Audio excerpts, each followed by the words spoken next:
quarterback playoff teams. They can run the ball well enough. They can play defense with anybody in the National Football League. Atlanta has more problems. They can run the ball well enough. They can throw the ball well enough, but they can't defense either well enough. They drafted 5 defensive players in the first 5 rounds, and they've moved their secondary around, and they appear to be more ready to play sound defense. Let's find out. Well, the Saints have won the toss of the coin. They've elected to receive, and kicking off for the Atlanta Falcons this afternoon will be the veteran Mick Luckhurst. Back deep for the New Orleans Saints, Jitter Fields, the rookie from Texas, on the left side of your screen, and Kenny Duckett, number 83, on the right side.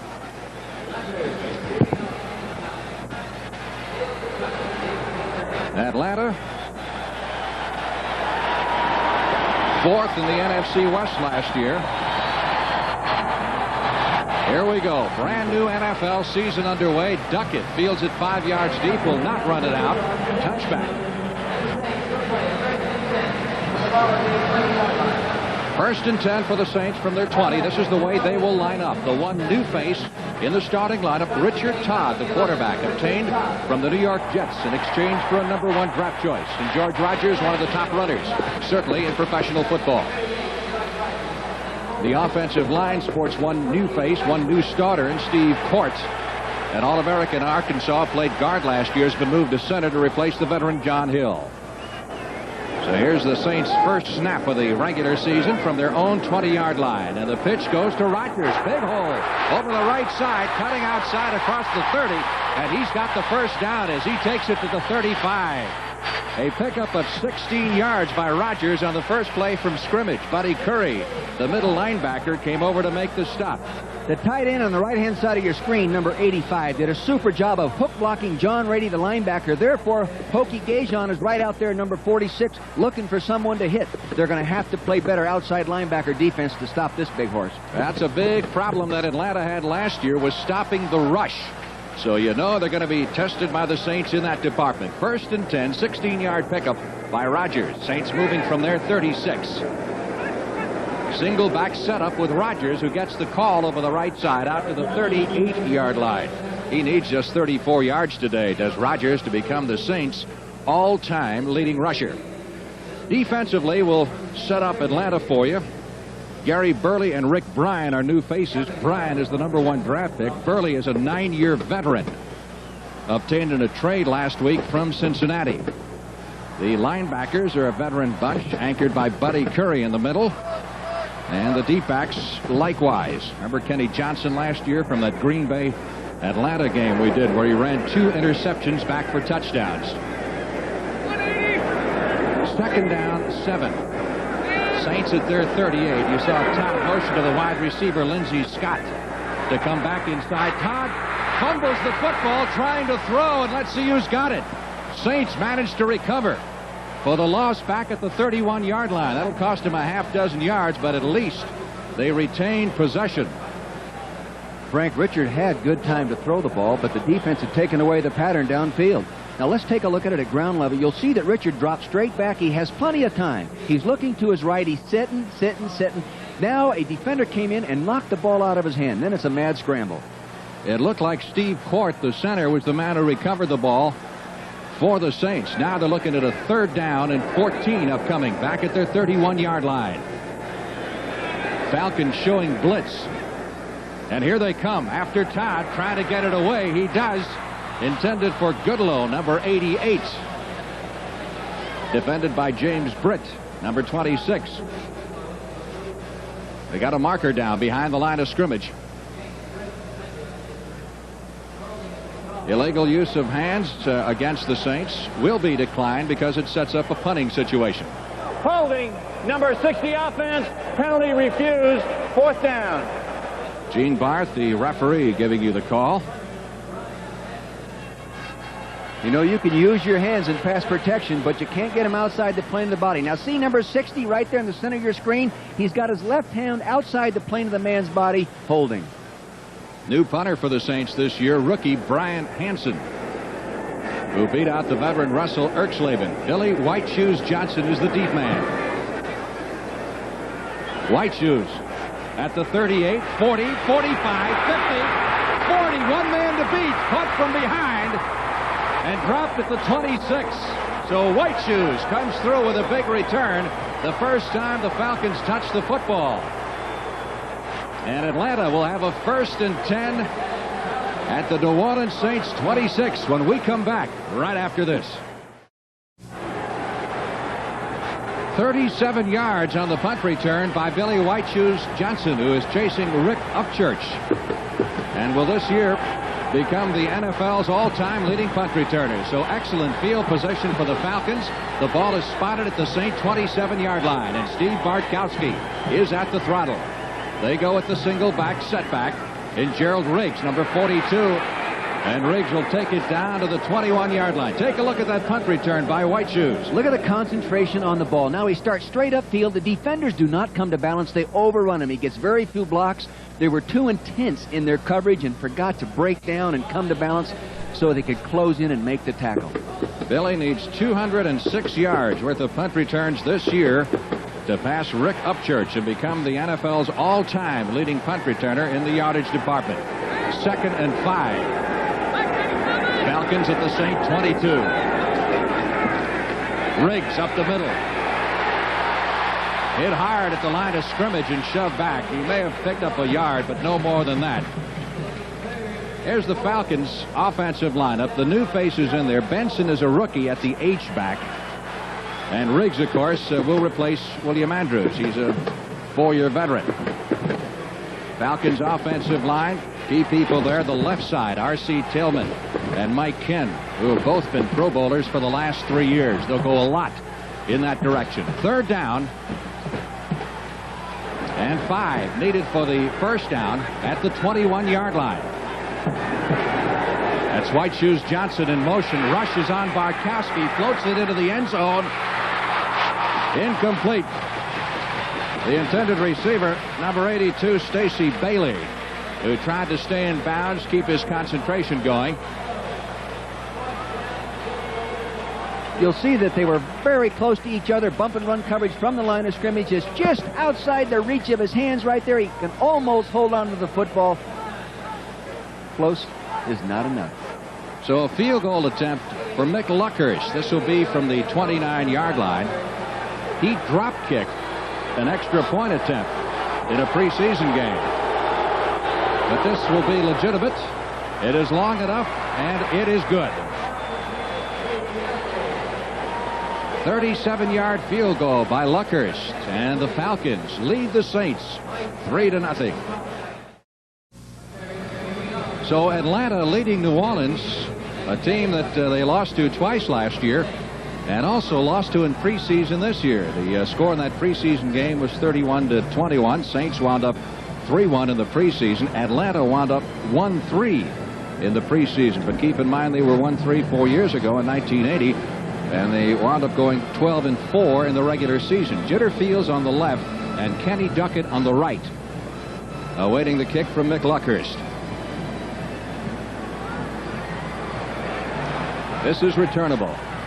Duckett at the 2, 10, 15, hit at the 20 and dives forward to the 25, and we get a marker.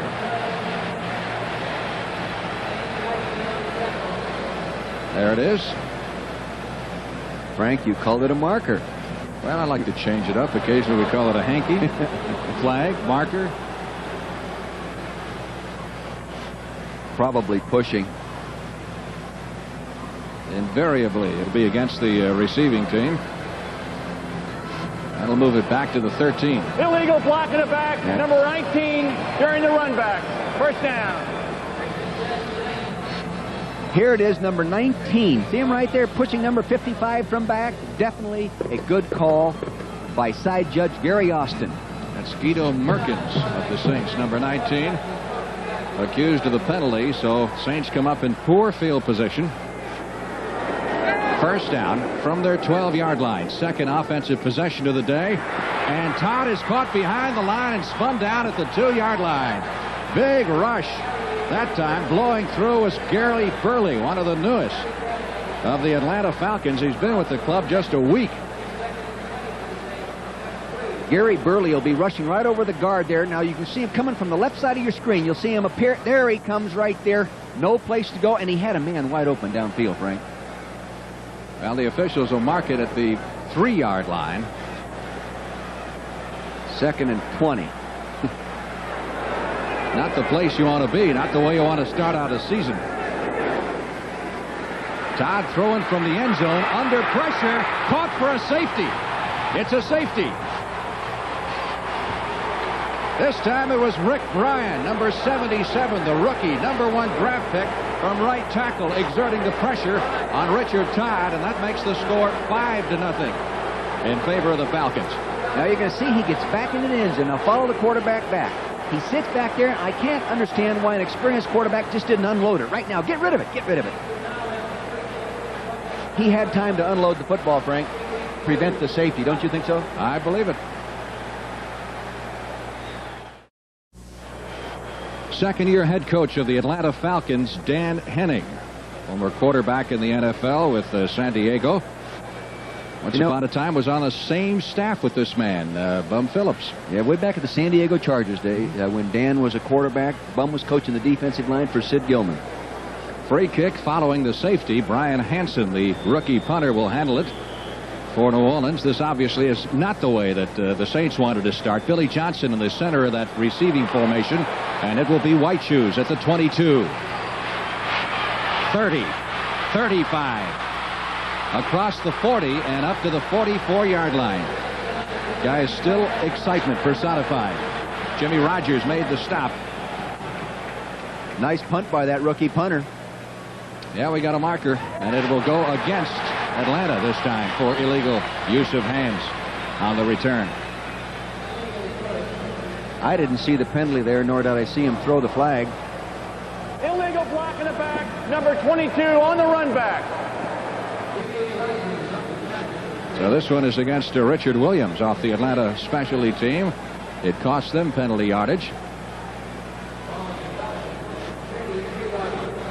Right up in the upper right-hand side of your screen now. Pretty blatant, Boom. I'd say, wasn't it? Huh? I mean, there wasn't much question about that. Nor the previous one by Merkins of the Saints. 1st and 10, Falcons at their 32-yard line. Single back setup. Riggs. Another penalty flag is dropped. Dennis Winston, the linebacker on the right side, came up and got a hold of his ankle as he tried to cut upfield. Against Atlanta.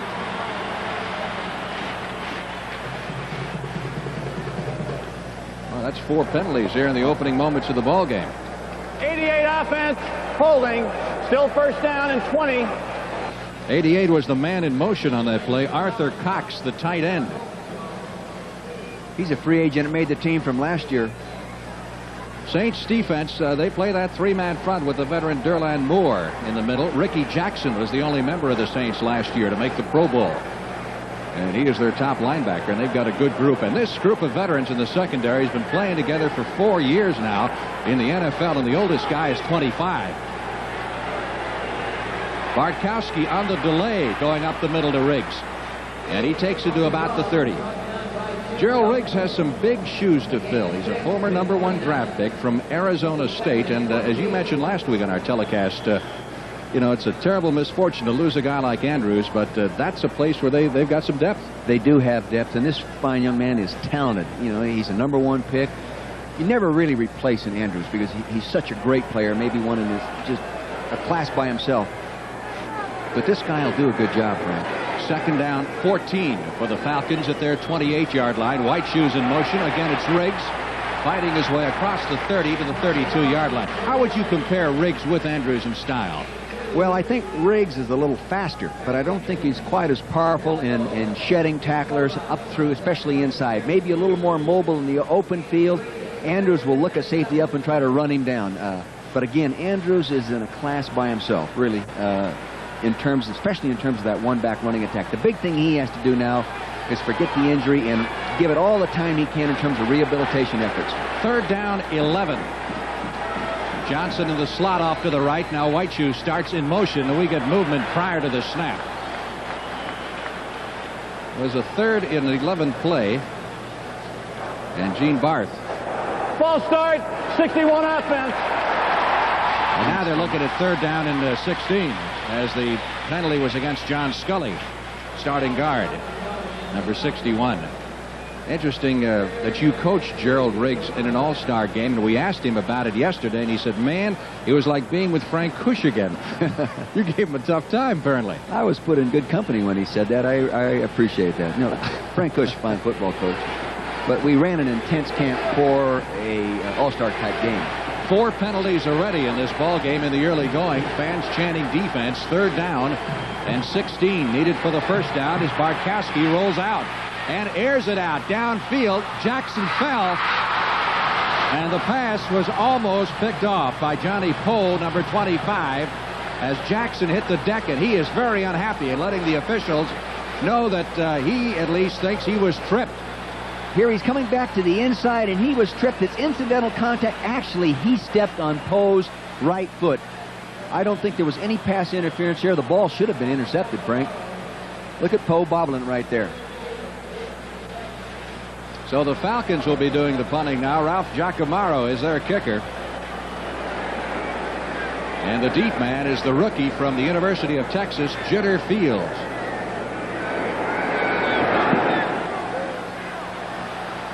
Fields signals for the fair catch and fields it at the 36-yard line. And that's where the Saints will put it in play with 8 minutes and 25 seconds left to play in the opening period here at the Louisiana Superdome. 37 yards on the punt, no return, timeout. Atlanta leads it 5-0. 1st and 10. Saints ball at their 36-yard line. They trail by a score of 5-0. Midway in the opening period. Rodgers takes the handoff from Todd across the 40. And the hard-running fullback is up to the 42-yard line. He was bothered by a knee injury most of last year, but has come back strong. Now watch right to the right of the center. You'll see the center number 60, Court, and Louis Aubry, number 66, do a pretty good job on the nose tackle, Burley. Now see them both come off together. They're going to knock him off the ball. Then Court comes off and tries to pick up Curry, the linebacker. Rodgers has that great vision, Frank, and he cuts back in there. He picked up 6 at 2nd and 4 at the 43-yard line.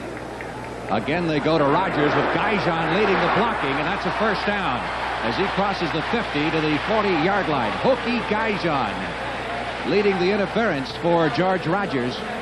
Pridemore came up to make the stop along with Al Richardson. Scores around the National Football League on opening day. San Diego has jumped on Minnesota in their game up in Minnesota.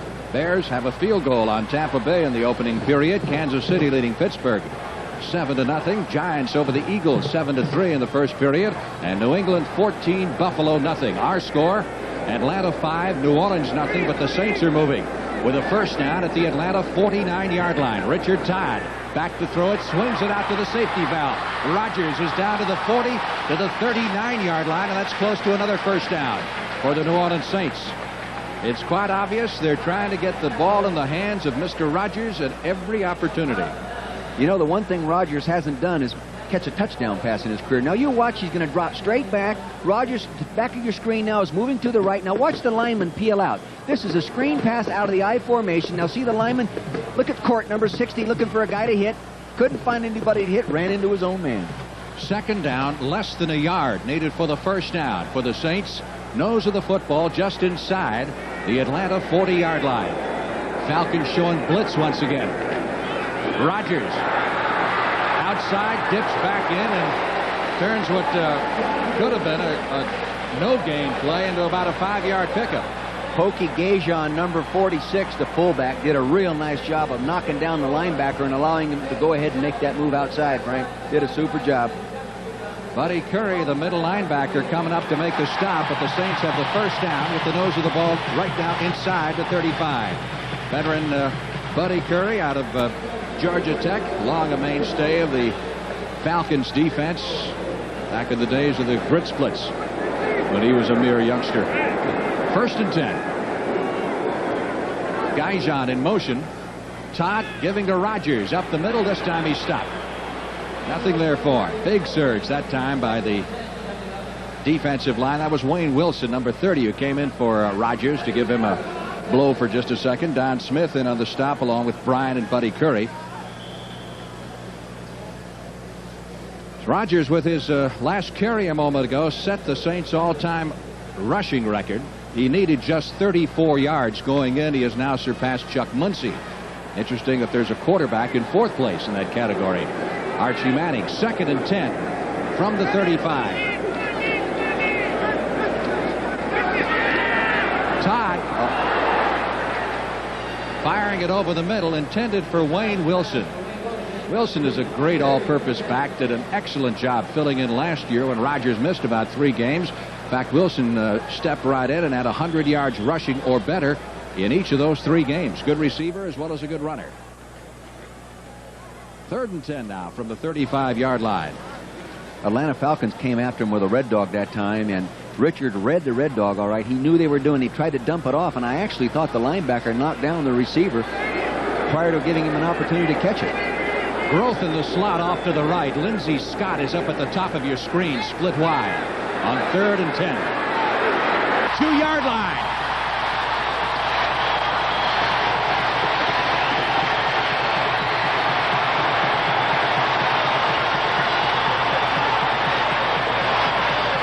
Jeff Growth, number 86. Now you watch him at the top of your screen. He's coming down inside. See him moving up on Bobby Butler, number 37. Now he turns to the outside, goes to the corner, gives him a little push with his right elbow right there. Wheels around, heads up to the goal line, almost puts it in. As Bum said yesterday, he's our pattern guy. Not great speed, just a good move man. Great hands, certainly. It is 1st and goal to go. And the Saints trailing 5-0 have a chance to take the lead. They're at the 3-yard line. They give it to Rodgers. Guyson with the block. He's down to the 1. Fights his way into the end zone. Touchdown.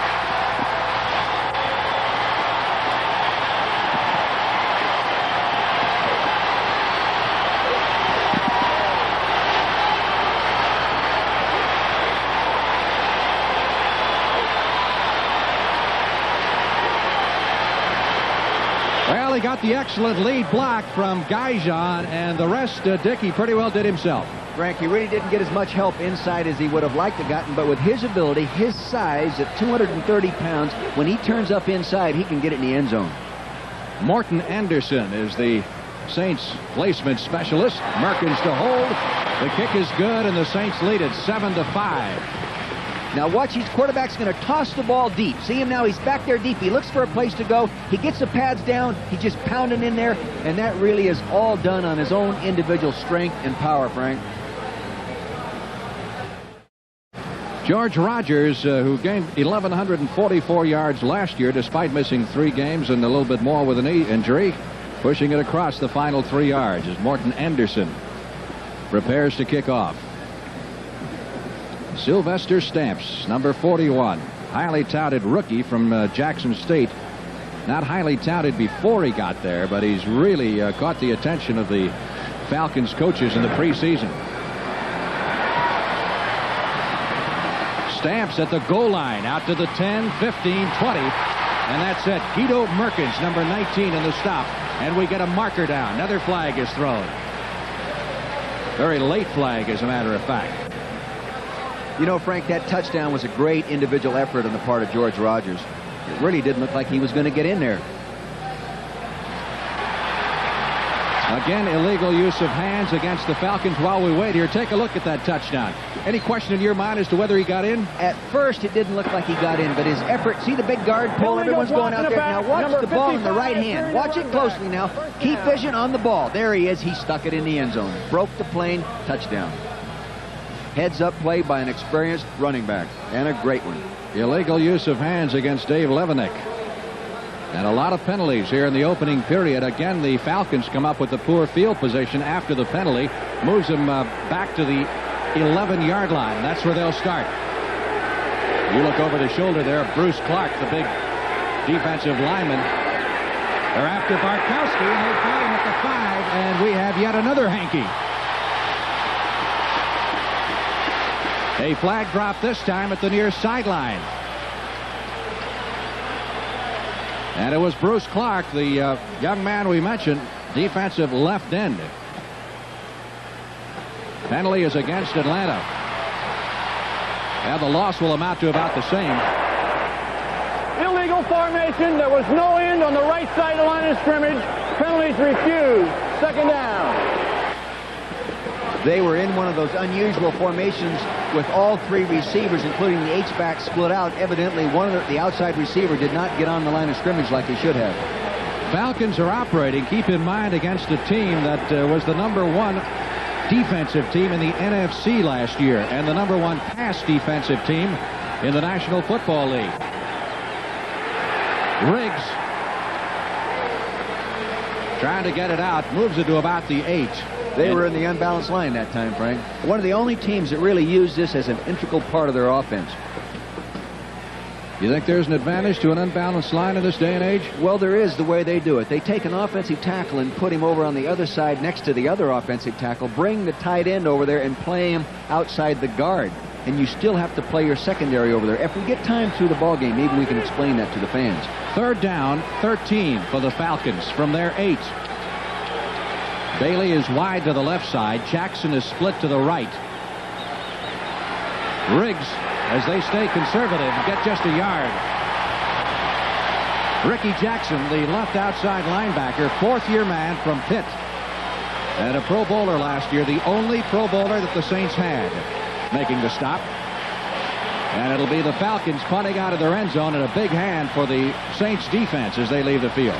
You know, the one thing Atlanta can't allow, Frank, is to allow this defense to get really excited. Because when they do, they play above their ability, and they're really tough anyway. Jack Amaro will be about 8 yards deep, and you're looking at Jitter Fields standing on about the 50-yard line. So once again, New Orleans ought to come out in great field position, if nothing else. Beautiful, beautiful punt. Boy, did he get hang time on that. Fields at the 43 to the 50. 45. What a move. 40. Woo! Wow. Hey, no wonder they call him Jitters. Did you see that little 360 move he put on at Holy about heck. the 50-yard line? Oh, no. Yep. A hanky down. Another marker. 2 minutes and 13 seconds left in the opening period, and they'll call at least part of this back. There's Gene Barth, the referee, saying, let's bring it back. Now you're supposed to have all these things worked out by opening day. We got a holding foul against number 89. It was a post-possession foul. The enforcement spot is worth possession change. So that means that Jitter Fields is going to lose the entire run back, which is unfortunate. Penalty occurred prior, right? Post-possession, after he got possession. After he got the ball. So it's marked off from where he caught it. All right. He caught it on about the 43, so they... What a dazzling run. They put 10 yards on him, which means they'll start this drive at the 33-yard line, 1st and 10. Here's what Bums likes to do. Line up in that I formation with Rodgers really deep and give him the football.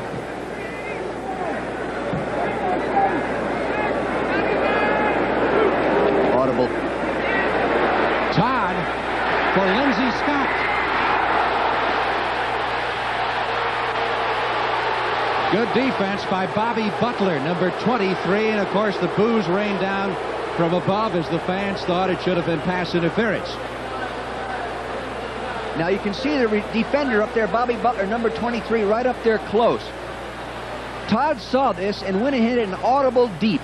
He audible deep, and darn near came with the big run. This is something they didn't have in their offense last year, Frank, and it could add a total dimension, maybe the dimension they need to get in the playoffs. I don't believe Stabler could have thrown that pass to you. I kind of doubt it. Todd seems to be settling down. He started off a little shaky in this ballgame. Yeah. Maybe a stage fright, new team, opening day. 2nd and 10 from the 33. Gaijan, the fullback, gets nothing. Again, Gary Burley, number 73, in on the tackle. Now, Burley's been with him just a week. It surprises me a little bit that he's playing as much as being as much of a factor. Well, defensive fundamental tackle play carry over. If you're playing an even 40-type defense in Cincinnati, it can carry over into, say, a New Orleans situation or an Atlanta situation. Fundamental techniques can carry over. A little bit different than playing linebacker or running, let's say, quarterback or offensive lineman. A little bit easier. 3rd and 11 for the Saints at their 32-yard line.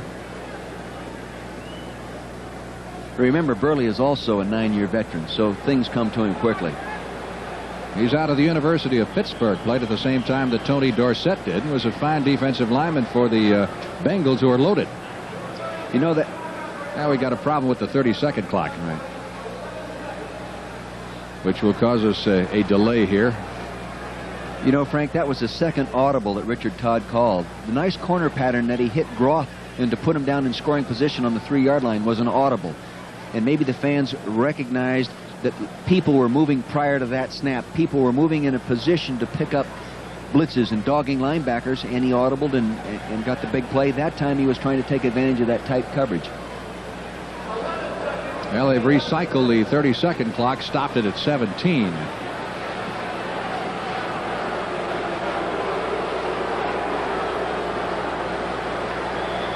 Here we go. Saints 1 out of 2 so far on third down conversions. 3rd and 11 from their 32-yard line. Goodlow in motion. Richard Todd aiming for Goodlow. He's got it. Out of bounds, 45 of Atlanta. This kid is coming on strong for the New Orleans Saints. Eugene Goodlow, who spent a couple of years in Kansas, or rather in Canada. See him moving in motion now. Now he's going upfield. He's a regular flanker back. Now he gives him a little move to the inside. Now he's heading for the corner. Now it's just a one-on-one situation. The ball was right there. Could not be throwing any better. Could not be thrown better. That's all there was to it. James Britt defending, but he had no shot at all the way that ball was thrown, as Dick pointed out. 1st and 10, Saints at the 45-yard line of the Atlanta Falcons.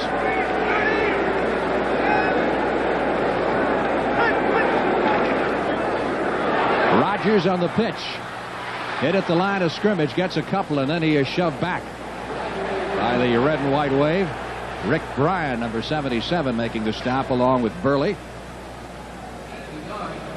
James Britt, in defending that play as a cornerback, was a safety last year and moved to corner this year, and actually was drafted to play corner, but due to injuries and everything, he moved inside. Kenny Johnson, who played corner, Frank, last year, is now playing safety inside. And they feel that's his natural position, and he will do very well. Atlanta has yet to pick up a first down, even though they've scored 5 points. Field goal as a result of a turnover, and then, of course, the safety. 2nd down, 8. Todd bouncing that one at the feet of the tight end, Hobie Brenner, number 85, the intended receiver. Richard was coached for a time. In fact, when he came up and was drafted by the Jets, one of the coaches on the Jets staff was Dan Henning. Right, he coached him for his first 3 years, and he really thinks that Richard Todd's a fine quarterback. He feels really what he needs to do now is reestablish a real deep confidence level, and if he does, he'll return to the performance level of, say, 1981, when he was one of the best in the NFL. Todd is 3 out of 7 for 63 yards. Saints at a 3rd and 9. At the Falcon 43, Falcons showing blitz. They're coming, and Todd is sacked back at the 47-yard line. Again, Bryan leading the charge along with Don Smith. Bryan 77, the rookie from Oklahoma, and Smith number 65. Now, watching from the end zone, it appears initially that he has time, but Burley inside, there's a little stunt coming right to the right side of your screen. See Burley number 73, they just could not hold him back. He's awfully big and strong, and they list him at 273. Frank, I think he looks more like about 293. You know, Todd now has been trapped 4 times in the first period for a loss of 29 yards. We're inside of 10 seconds to go in the quarter. Brian Hansen, the rookie, to punt. Billy Whiteshoes standing at the 14. 20. Gets outside, 25, and that's it, as he's knocked out of bounds at the 29-yard line, and the clock is run down to 00. Bob Phillips knows that guy. Yes. Certainly does, from his days at Houston. That's the end of the first period of play, with the Saints leading the Falcons 7-5. I crushed a lot of quarterbacks in my day, and I'm real sorry. So I wrote this letter. Dear quarterbacks, I apologize for the way I treated you. Please let me buy you a light beer from Miller. Light's my beer because it tastes great.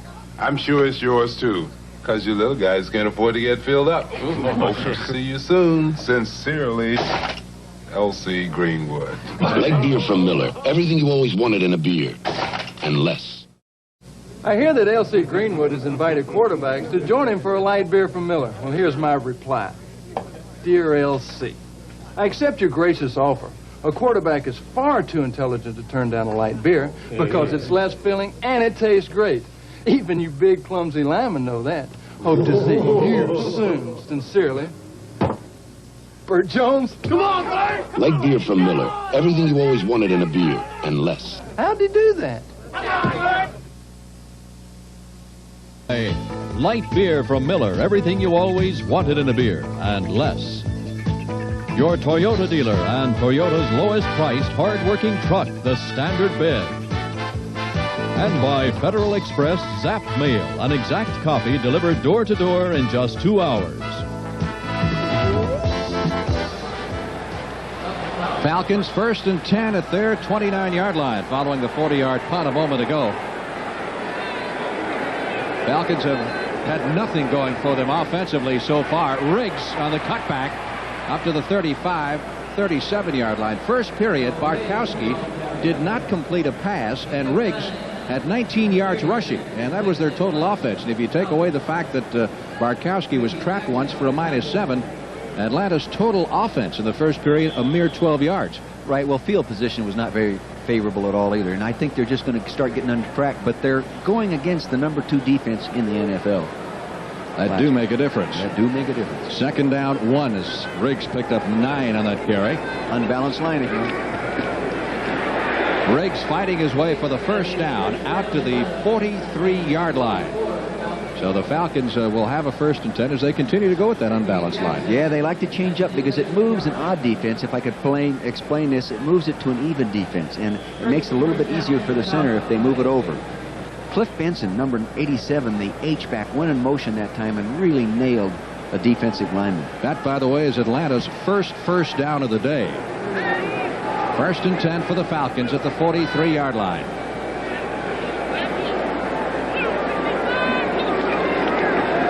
Riggs tries the right side, finds some running room out of there, and goes across the 50 and down to the 47-yard line.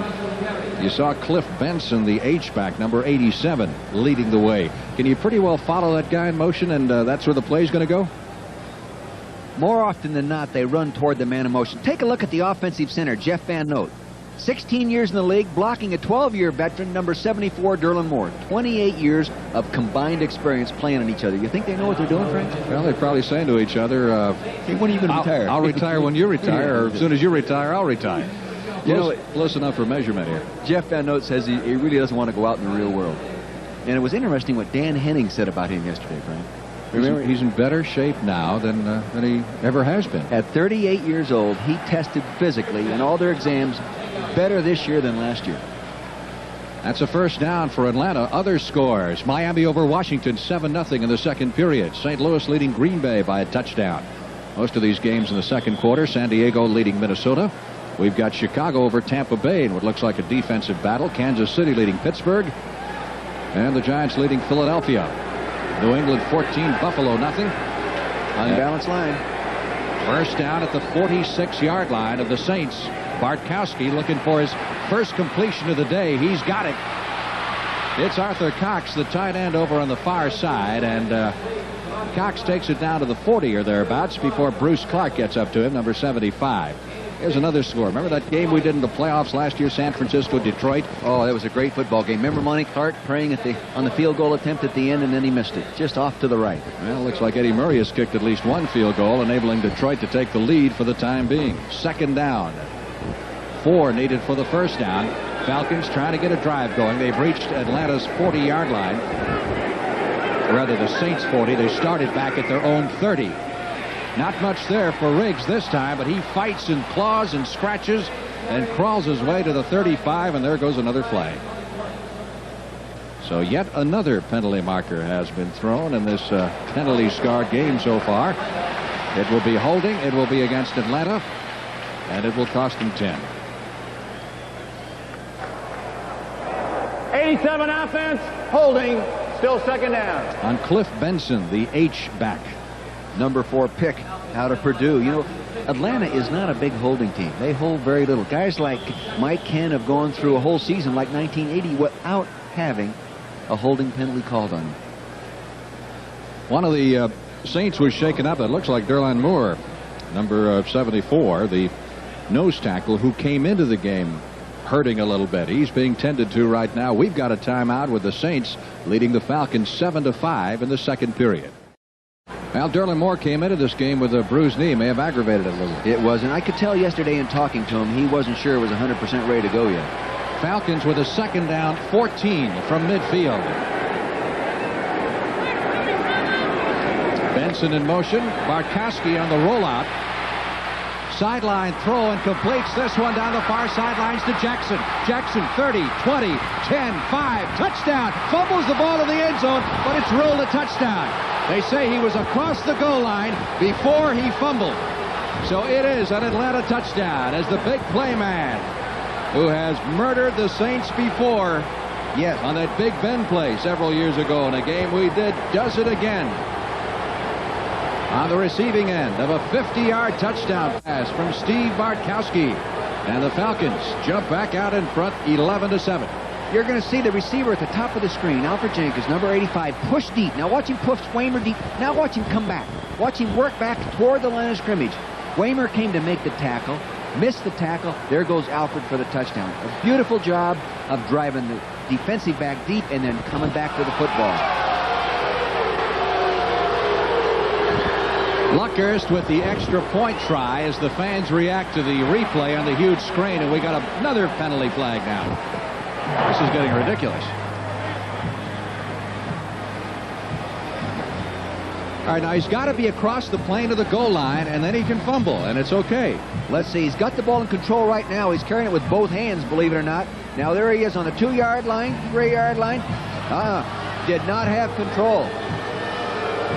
Did not have control. Now, the official standing right there, Bernie Cooker, is it? K-U-K-A-R, had good position there. He should be able to see that. Yeah, the other thing with the Falcons, from our angle at least, and from our angle, we are in a 50-yard line angle. Looked like they got a big break there. Everything happened so fast. The other thing is the ball was up in his chest area, and it was probably a little bit harder for the official to see. Luckhurst after the 5-yard penalty, extra point try, still good. The Atlanta Falcons lead the New Orleans Saints 12-7 with 12:41 left in the first half. I tell you, playing polo is a lot tougher than it looks. Sure is. And even though the horses do the running, you still can work up a thirst. So after a chucker or two, we equestrians drink light beer from Miller. Yeah, light tastes great, and it's got a third less calories than a regular beer. And it's less filling. And that's important, because tomorrow we're going to try our hand at water polo. Yeah, I sure hope those horses can swim. Me too.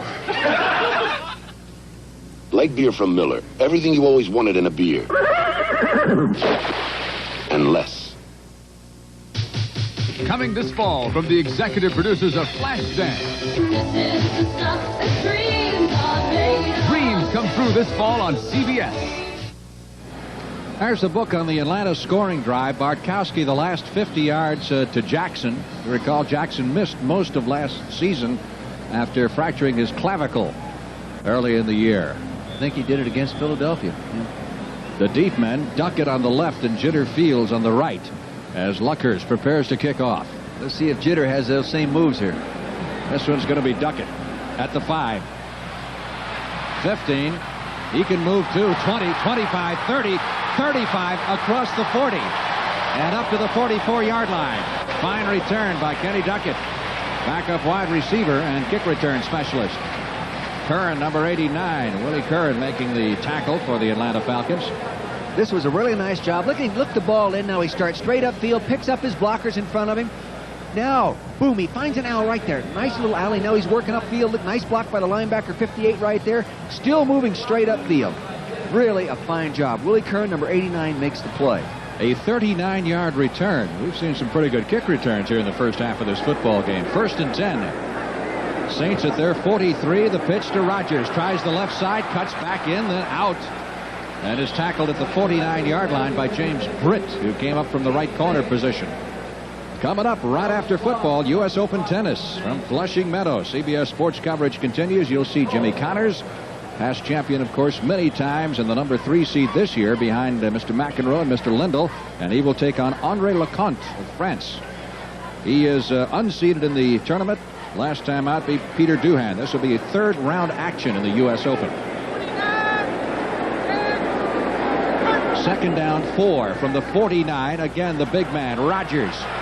Oh, what a difference he makes. 1st down at the 45-yard line. He hurt his knee last year, and I was talking to him yesterday, and I asked him, did it bother you at all in training camp? He says, no, I tried to get it to swell up so I get some time off, but it wouldn't work. Take a look at the tight end, number 85, at the left of your screen, come off, blocking on the linebacker. See him doing a nice job. Doesn't have to whip him, just control him. Turns him outside. Rogers goes up inside, following Hoagie Gajon, number 46, blocking. Nice game. Positive game. 1st and 10, the Saints at the Falcon 43-yard line. Atlanta leading 12-7. Richard Todd at the helm. 1st time out. Wayne Wilson, 45, 40, 35, 30, and down to the 31-yard line. Some of the Saints thought perhaps the Falcons were guilty of piling on. Here's that same play they ran a little earlier. Now see a little screen pass out there. Now you'll see the lineman come up inside him. See the lineman right there? He turns up. Wayne Wilson does a nice job of avoiding. Gets up there for the 1st down. Atlanta's going to have some trouble defensing that play. Well, they've had troubles in the past defensing the run. And the pass. And the pass, but mainly the run. 12-yard pickup and a 1st down at the 32 of the Falcons. Richard Todd looks at the Gajon. Okay, Gajon couldn't stay in bounds. Went out at the 24-yard line. Young man who played his college football at LSU and is a real battler. He's one of those tough guys. I can remember visiting with him on campus at LSU in his draft year, and that would have been about 1981. Really a nice guy to play. He was a little too small to be an NFL fullback, and he said, Coach, I'll just work my tail off, and he did it. Here he is playing in the league. He has really beefed up from 205 as a rookie to 230, which he weighs now. 2nd and 3 for the Saints at the Falcon 24-yard line.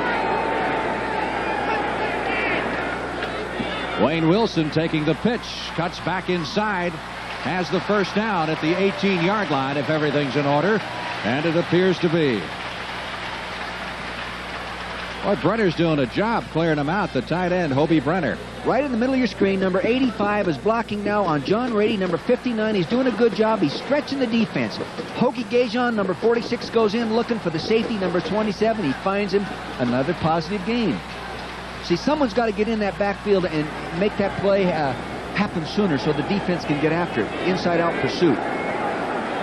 1st down, Saints at the Atlanta 18. Todd out to Wilson, can't hold it. Some question as to whether or not that was a backward pass or a forward pass. It is ruled a forward pass, so it is incomplete. Had it been a backward pass or a lateral, it would have been a free ball, quite obviously. Hobie Brenner is gimping off the field. I think he turned his ankle a little bit. Keep in mind that the Saints have signed Junior Miller, the former Atlanta tight end who they picked up this week. And he can certainly block. And as Bum said to us, he looks like a tight end. 2nd and 10 from the 18-yard line. Saints trailing 12-7, 2nd period. Falcons showing blitz. They're coming after Todd. He unloads. That looked to be a catchable ball by Goodlow, number 88. Ball should have been caught, no question about it. That's what he gets paid to do. There was no underneath coverage. He's got to catch that. He did a nice job of coming back. Now they're coming after him. Watch, everybody's going to good pass rush coming after him. The outside linebackers are coming inside. See number 58 to the right of your screen, 59 to the left of your screen. Now there he's going to work back to the ball. There it is. Hits him right in the chest. Right in the chest. Just didn't get his hands up and cradle that football properly. Todd is 5 of 11 for 82 yards. It is 3rd and 10 for the Saints at the 18-yard line of the Atlanta Falcons. Growth, number 86, in motion. Todd back to throw it, floats it out in the end zone. It is caught. Touchdown! Tyrone Young, number 89.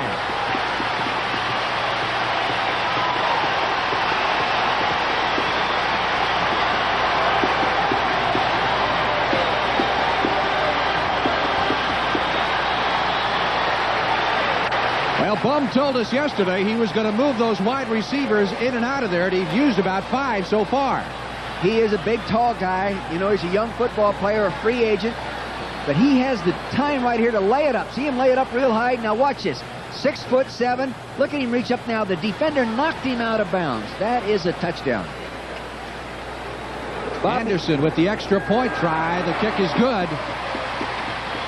Bobby Butler's only And the 5'11". Saints are back out in front. Excuse me, Frank.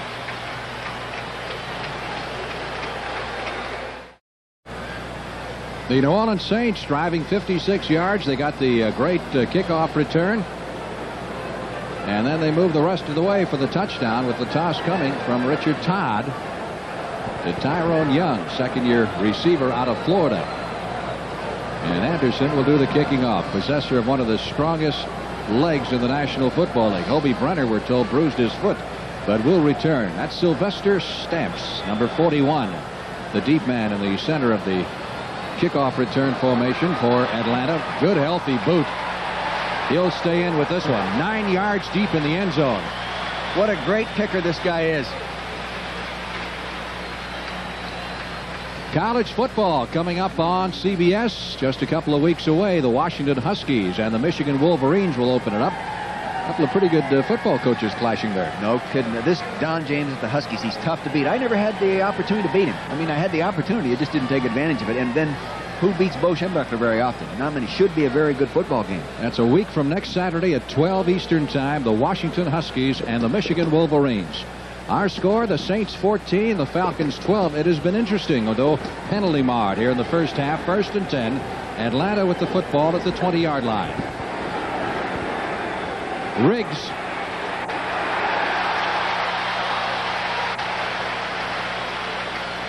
Looked like he almost ran away from Bartkowski that time. Bart had to kind of chase him to give him the handoff.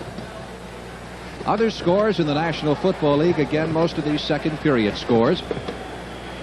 St. Louis, Green Bay. Everybody's playing real tight right now, aren't they? All even. Tampa, Chicago, Kansas City. That's the most lopsided game we've had. So, yeah, can you believe that? Giants leading Philadelphia. New England over Buffalo. 2nd down, 9. As Bartkowski looks over the Saints defensive alignment. He's now hit 2 out of 4 for 54 yards. The big one, of course, the 50-yarder to Jackson. Airs it out again this time to White Shoes Johnson. He makes the catch and goes out of bounds at the 49-yard line. Pretty good concentration there. I'll tell you, it takes a quarterback with a great arm to stick that one in the outside sideline. Now watch him go, drop straight back.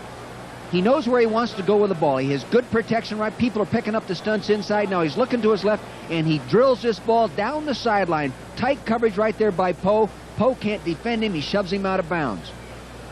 I think we're going to see more of this tight coverage by corners, that bump and run technique or the press technique. Line right up on them and challenge them. The Raiders did so well in the Super Bowl against the Redskins last year. I think other people will follow suit. 1st and 10 for the Falcons at their 49-yard line after a 29-yard pickup on that throw. Bartkowski going to Jackson again, and Jackson nearly has his head taken off at the 43-yard line. He manages to hang on. It was Dennis Winston, number 56, who put the hit on him. Normally, when you go to a guy's head, I thought that's a penalty. I don't know if he intentionally went to the head. I think the receiver tried to duck. See him slant to the inside coming from the right side of your screen. He has the ball tucked away now like a ball carrier. He's having a little trouble. Get it locked up. Here comes 56 right there. Boy, that is close. That is close. It still didn't look like he was flagrantly trying to go after the man's head. He was just trying to make the tackle. An 8-yard pickup on the play. It is 2nd down and a long 2 needed for the 1st down, and they go to Riggs. Riggs has the first as he continues to play well in place of the injured William Andrews. That's a 1st down at the 39. I guess William is sitting back with that big cast on his leg in Atlanta watching this football game, and everyone in pro football wishes him well. Oh, I know. We certainly do. We had so much fun watching him play last year, and I had great times, really coaching against him. The big thing he has to do is rehabilitation time. The operation is important, but the rehabilitation is the critical thing. Work his fanny off to get that thing ready, and he'll once again be a great back. The time you saw a moment ago is time remaining in the 1st half. 1st down at the 39. Blitz this time. Riggs, great job. 40, 30. Riggs to the 25 and down to the 24. And I imagine William Andrews is right proud of him. I think Andrews is the kind of guy that's going to sit home and root for him on every snap because he's a true team football player. Right there showed the great burst of speed that this big man has. Take a look at it from now the watch end zone. William Andrews, the fullback. See him step to the right now. See him now. He's going to cut back. Look at him cut back. He gets a nice block there by Ken, 78. Now watch him go. A receiver block downfield. Now it's just physical one-on-one. Nice burst of speed. Poe drags him out of bounds at the 24, but that's another Atlanta first down. This has been seesaw all the way ever since we started. Bartkowski looking for 6. Pumps it once, can't get rid of it, loses the football. It is. Now we'll let Gene Barth unpile it. I think the Saints got it. Atlanta got it back. They've given no indication yet. Now they do. It is Atlanta's ball at the 33-yard line. One pump is all he got that time. Right, now you're going to have to give credit to the secondary downfield. See, he has time to throw, wanted to throw, couldn't go. Now here comes Whitney Paul, 51, right around behind him. Knocks the ball out, and there it is on the ground. Now that's the mad scramble. Who's going to get it? It's a hot potato. Bart got it himself. Well, I tell you, I hate to see quarterbacks with their hands on the ground reach out for loose footballs because someone clamps on that thing, he won't throw the ball for a month. That'll scare the daylight out of a coach. Second down 19 after the loss on the play. Riggs has come out, and Lynn Kane, number 21, is now in at the tailback position. A little better receiver. White Shoes Johnson in motion on this passing situation. They go to Kane. Kane with a nice hole up the middle. Goes inside the 20 down to the 17-yard line. There's a flag thrown across the way. I expected him to use Kane in more in the passing situation, and they ran him a nice inside play. This guy is no slouch, Lynn Kane. He played well several years ago. Then had some injury problems, had a tough time coming back. Penalty's going to be against the Saints, as Gene Barth would indicate. And we'll let him give you the official call. Illegal use of the hands. Number 44 defense, a push in the face. First down. David Waymer, the cornerback, number 44. That's not his style. He's pretty clean-cut, fine young man from Notre Dame. Visiting with him yesterday, he was looking forward to changing up his style of play a little bit this year, Frank, to being more aggressive, more tight coverage on people, and play with more confidence. I asked him about the Falcon receivers, and he says, I don't think of the opposing team by receivers.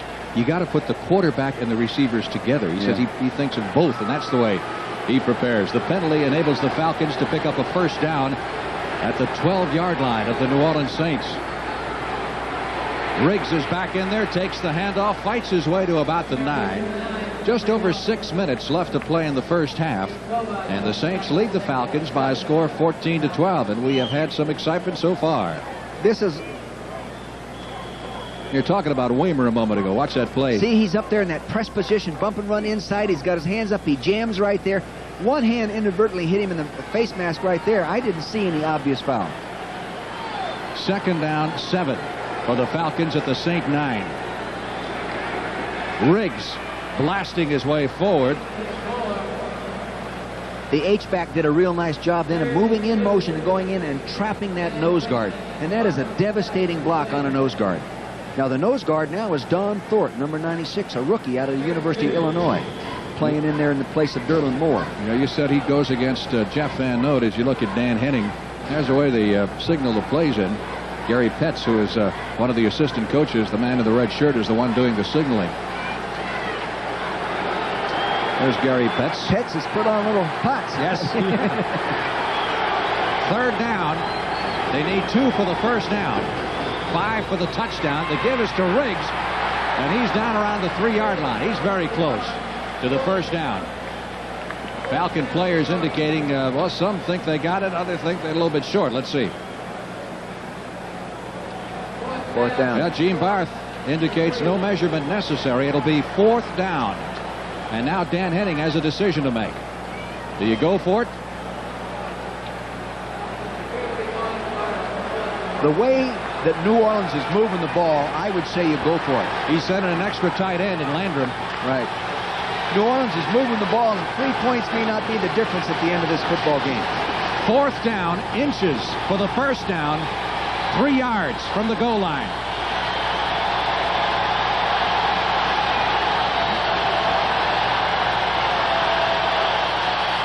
They go to Riggs. He has the first down. He does not have the touchdown. I don't believe he's down around the 1. Oh, there it is. There's the indication he did get across. I haven't seen it defined yet, have you? He got over, they say. It's a touchdown for the Falcons. Just the OI lead play. Now, see the H-back, number 47, is going to kick out right there. Now the fullback's leading, and here comes that big back banging up inside. He got it in there, it looks like. Got that shoulder across just barely. I guess so, Frank. I'll tell you, they have better eyes than I do. Say, you know, at 230 pounds, and you know, run a 4.6 40, you go in there with a lot of momentum, a lot of power. Luckhurst with the extra point tries. The Falcons have recaptured the lead with 4 minutes and 40 seconds left to play in the first half. The kick is good. Atlanta leading New Orleans 19-14 in a back-and-forth ball game. An impressive 80-yard drive. Bartkowski now 4 out of 6 for 92 yards. Climaxed by the 3-yard run by Riggs. As Luckhurst prepares to kick off. I think the Falcons have got the hat trick now. They scored a touchdown, a field goal, and a safety. Actually scored 2 touchdowns. I think they're kicking that ball away from Jitter Fields. This is to Duckett at the 10. He didn't do a bad job last time. No, he didn't. This time he gets across the 20, and that's it. Thomas Benson making the stop, number 53. Coming up next week on CBS. Preceded, of course, by the NFL Today. One of our key features, the Dallas Cowboys against the New York Giants. And many of you will be watching that interesting quarterback situation. And next week, Phyllis George is going to be talking to the new Cowboys starting quarterback, Gary Hogeboom, on the NFL Today about this controversy in which Hogeboom has now supplanted the veteran Danny White. Any thoughts on that yourself? Well, I feel sorry for Danny White. You know, he's been a fine quarterback, and it's a little tougher to be considered a great quarterback in Dallas because your win-loss record, if you win one more than you lose, you fail. If you make the playoffs and lose, you're a loser. And if you go to the NFC Championship game in Dallas and lose the game, you're a loser. And it really makes it tough on a quarterback. And plus, in Dallas, he takes out most of the heat. Roy Harris, number 75, a rookie defensive tackle from Florida, limped off the field. Atlanta with the big edge in this period, certainly in total offense, after they were almost completely stymied in the first quarter of play. Falcons showing the blitz. Richard Todd back to throw it. Hit hard as he delivers the football. Frank, that was an audible again. He read man-to-man coverage because the weak safety was rotated over in run force position by the tight end. And that was Ricky Bryan, number 77, the number 1 draft pick, who made a little put the hit on token him. fake, goes back, looks there, turned to his right. Now he's trying to get deep, and before he can get rid of the ball, there's the defender. Bryan is quite a prospect. Falcons went heavy for defense since they needed help in that department, and their top 5 draft picks, all defense, and the top 3 were all from the University of Oklahoma. 2nd and 10. Todd trying to set up the screen, does it to Gaijon at the 20. Hokie Gaijon, hurdling a couple of tacklers, is out to the 28-yard line, a little bit short of the first down. He really throws his body in there, doesn't he? Hokie just gets that football under, and he's going to go make as many yards as anybody will allow him. Look at it. From 205 to 230 pounds, it's just a few years of hard work and dedication. 10th round draft pick in 1981 out of LSU, who started 12 games last year.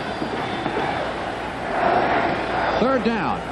3 needed for the first down. Saints trying to keep this drive going at their 28-yard line. Under 4 minutes left in the first half. One back setup with Wilson. Intended for Lindsey Scott. Penalty marker is thrown on Bobby Butler. I assume it's on the defender. Could be on the offender. Not the way the Falcons are reacting. Scott, of course, the former University of Georgia star. Number 1 pick. Interference, 23 defense, first down. Boy, they're airing that ball out, aren't they? They're airing that ball deep.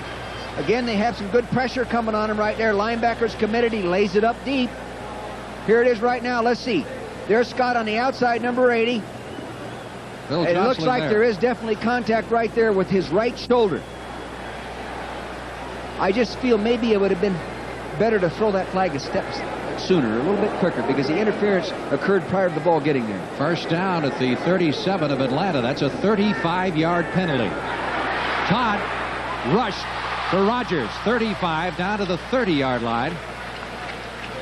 Don Smith, number 65, had some good heat on him that time, and he just went to his checkoff man. He wanted to throw the ball to the tight end to the right side of your screen. Now, see, makes a little play action fake, goes back. He's looking over there to the right side of your screen. He can't find it. Now he just checks it down. Then, pow, Don Smith comes in and gives him a good shot. But not an illegal hit. Pickup of 7 on the play. It is 2nd and 3 from the 30. Rogers taking the pitch. Running room over the left side. Another flag is down as he picks up what would have been a first down. But again, the penalty marker. Hobie Brenner, the tight end that time, just buried John Rady, number 59, the outside linebacker. Must have called holding, huh? It's against the Saints. So it'll wipe out the gain, the first down, and set them back. Take a look at the tight end, number 85, the left side of your screen. Now watch him. He's out on John Rady. Holding. Now he just takes him right on down the ground. They called holding there. I don't really see the holding. The official on the far side could see better than I can from sitting on the opposite side, I'm sure. I thought it was a clean pin and takedown. Yeah. It's like a wrestler would do, huh? Well, Rady drove underneath and almost went down on his own. 2nd down, 13 after the penalty. The Saints push back to the 40-yard line. Scott to the right side, Goodlow to the left. Pretty good speed on the wings right now. Todd, sideline throw for Scott. Good defense this time by Butler. Number 23, Bobby, former number 1 draft pick. Watch Butler on this play now. He gets a nice drive on the football. The receiver right here to the left of your screen, he's driving now. Butler, number 23, to the right of your screen, now in the middle. Now watch him drive back to the football. Super job. Kept his weight down, moved his shoulders forward, and drove through to the football. Butler's college coach, or one of his coaches in college at Florida State, Jack Stanton, has now joined the club as a defensive backfield coach. So they're reunited. 3rd down, 13. Looks like they're coming after him, Frank. Looks like they're coming after him. See, they're audibling. They're audibling. He's brought those 2 backs in the block once again. Todd again looking downfield. Intercepted by Kenny Johnson at the 12-yard line. And he is stopped standing up. Johnson took a swipe at Jeff Groth right in front of the official. That's not too smart. And, of course, the flag was immediately thrown.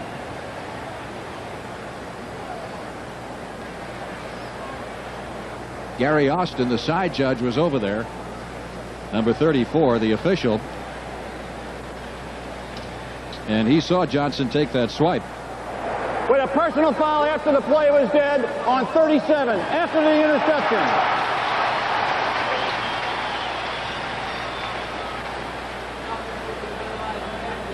So Johnson lost his cool, at least for the moment, and it costs the Falcons field position.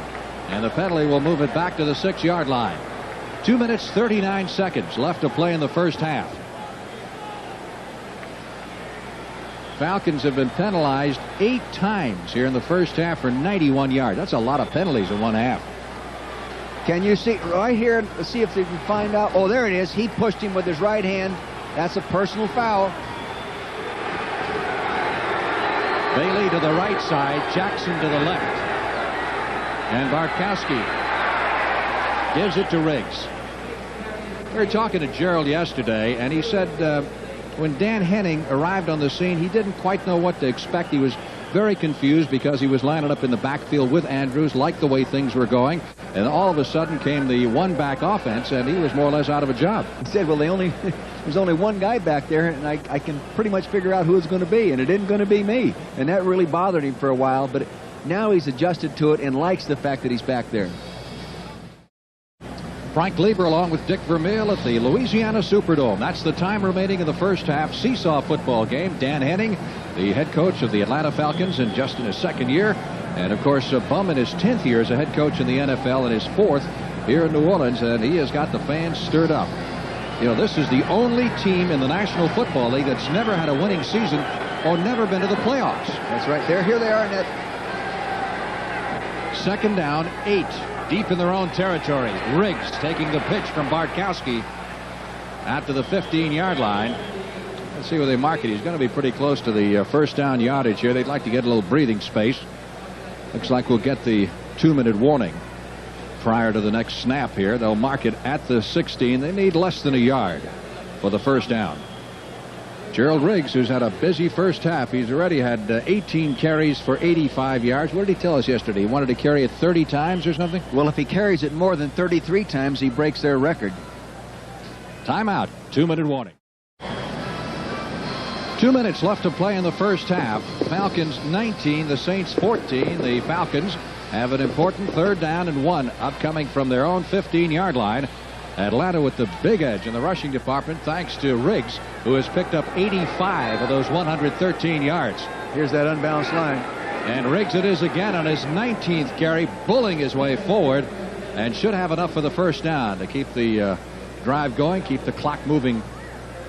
I'm sure the Falcons will be content here to just let this clock run out since they are saddled with rather poor field position. There are only 9 players left on the Saints football team who were here prior to the arrival of Bum 4 years ago. That's already his career game high, those figures. We've got better than a half to go. Here's Riggs again around the right side. See that little burst of speed toward the sideline? May have been a fumble. Ball was wrestled loose. The Saints have recovered.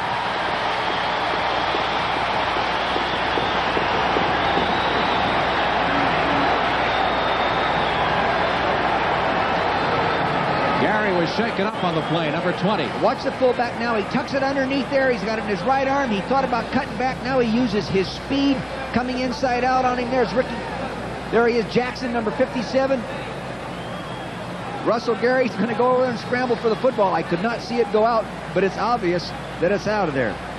And Gary, the defensive back, comes up with the fumble recovery, and that's the one thing the Falcons didn't want to have happen. Gary was shaken up a little bit. He's missed the last couple of preseason games with a sore knee, but he says he's all right. And now the Saints have a chance to take the lead with 1:16 left to play in the half, and a first down at the Atlanta 20-yard line.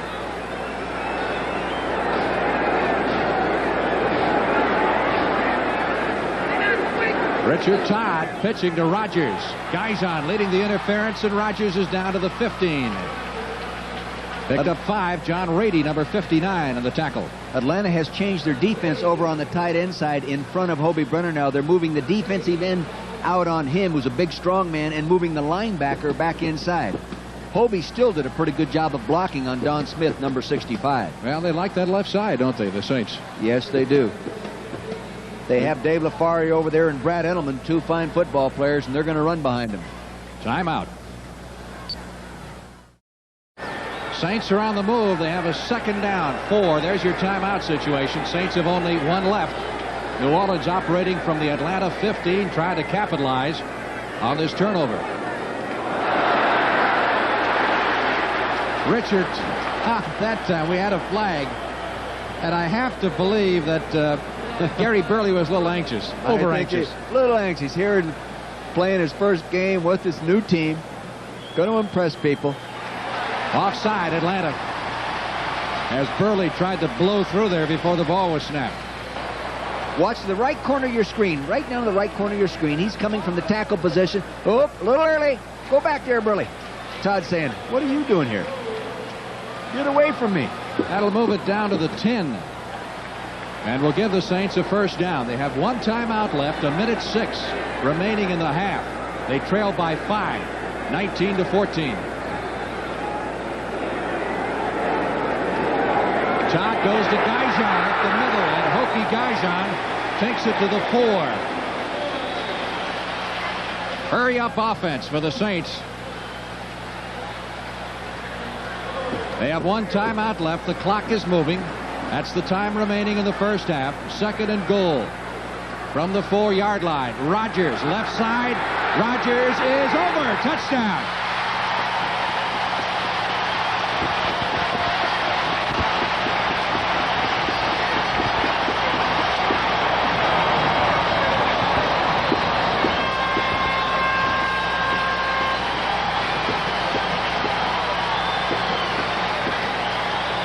a look at the right side of your screen. Now watch Hoagie Gajon, the fullback, 46, kick out on the defensive back, 27 right there. He turns back up inside. Look at that. Look at that power fighting your way. How'd you like to carry through that crowd, Frank? Oh, that would be tough. Huh?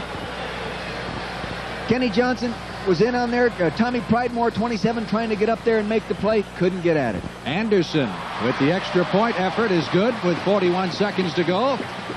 The Saints have recaptured the lead, 21-19. We gave you Riggs stats a moment ago. Rodgers has not had a bad first half. He's had 11 carries for 65 yards.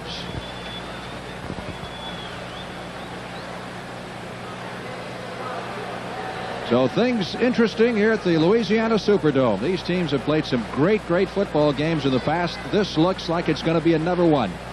And Bum Phillips got to be feeling a little better right now. Halftime, just 41 seconds away. And what do we have for you? All kinds of interesting things upcoming. We'll take you back to the studio in New York. Scores and highlights with Brent Nerve and a report from the U.S. Open. That and a lot more coming up at intermission. Dan Henning, the head coach of the Falcons, trying to get his team back in the playoffs after a record of 7-9 last year. They started off very slowly, had a record of only 2 wins against 5 losses. He's had a lot of pressure he's been under. His dad is seriously ill. He's been commuting back east. Of course, the loss of Andrews had to upset him greatly. Morton Anderson will kick off. And once again, the single deep man is Sylvester Stamps, and they go with the short kick. Little number that's fielded at the 35-yard line by Alma Matthews. So the Falcons have put it in play at their own 35.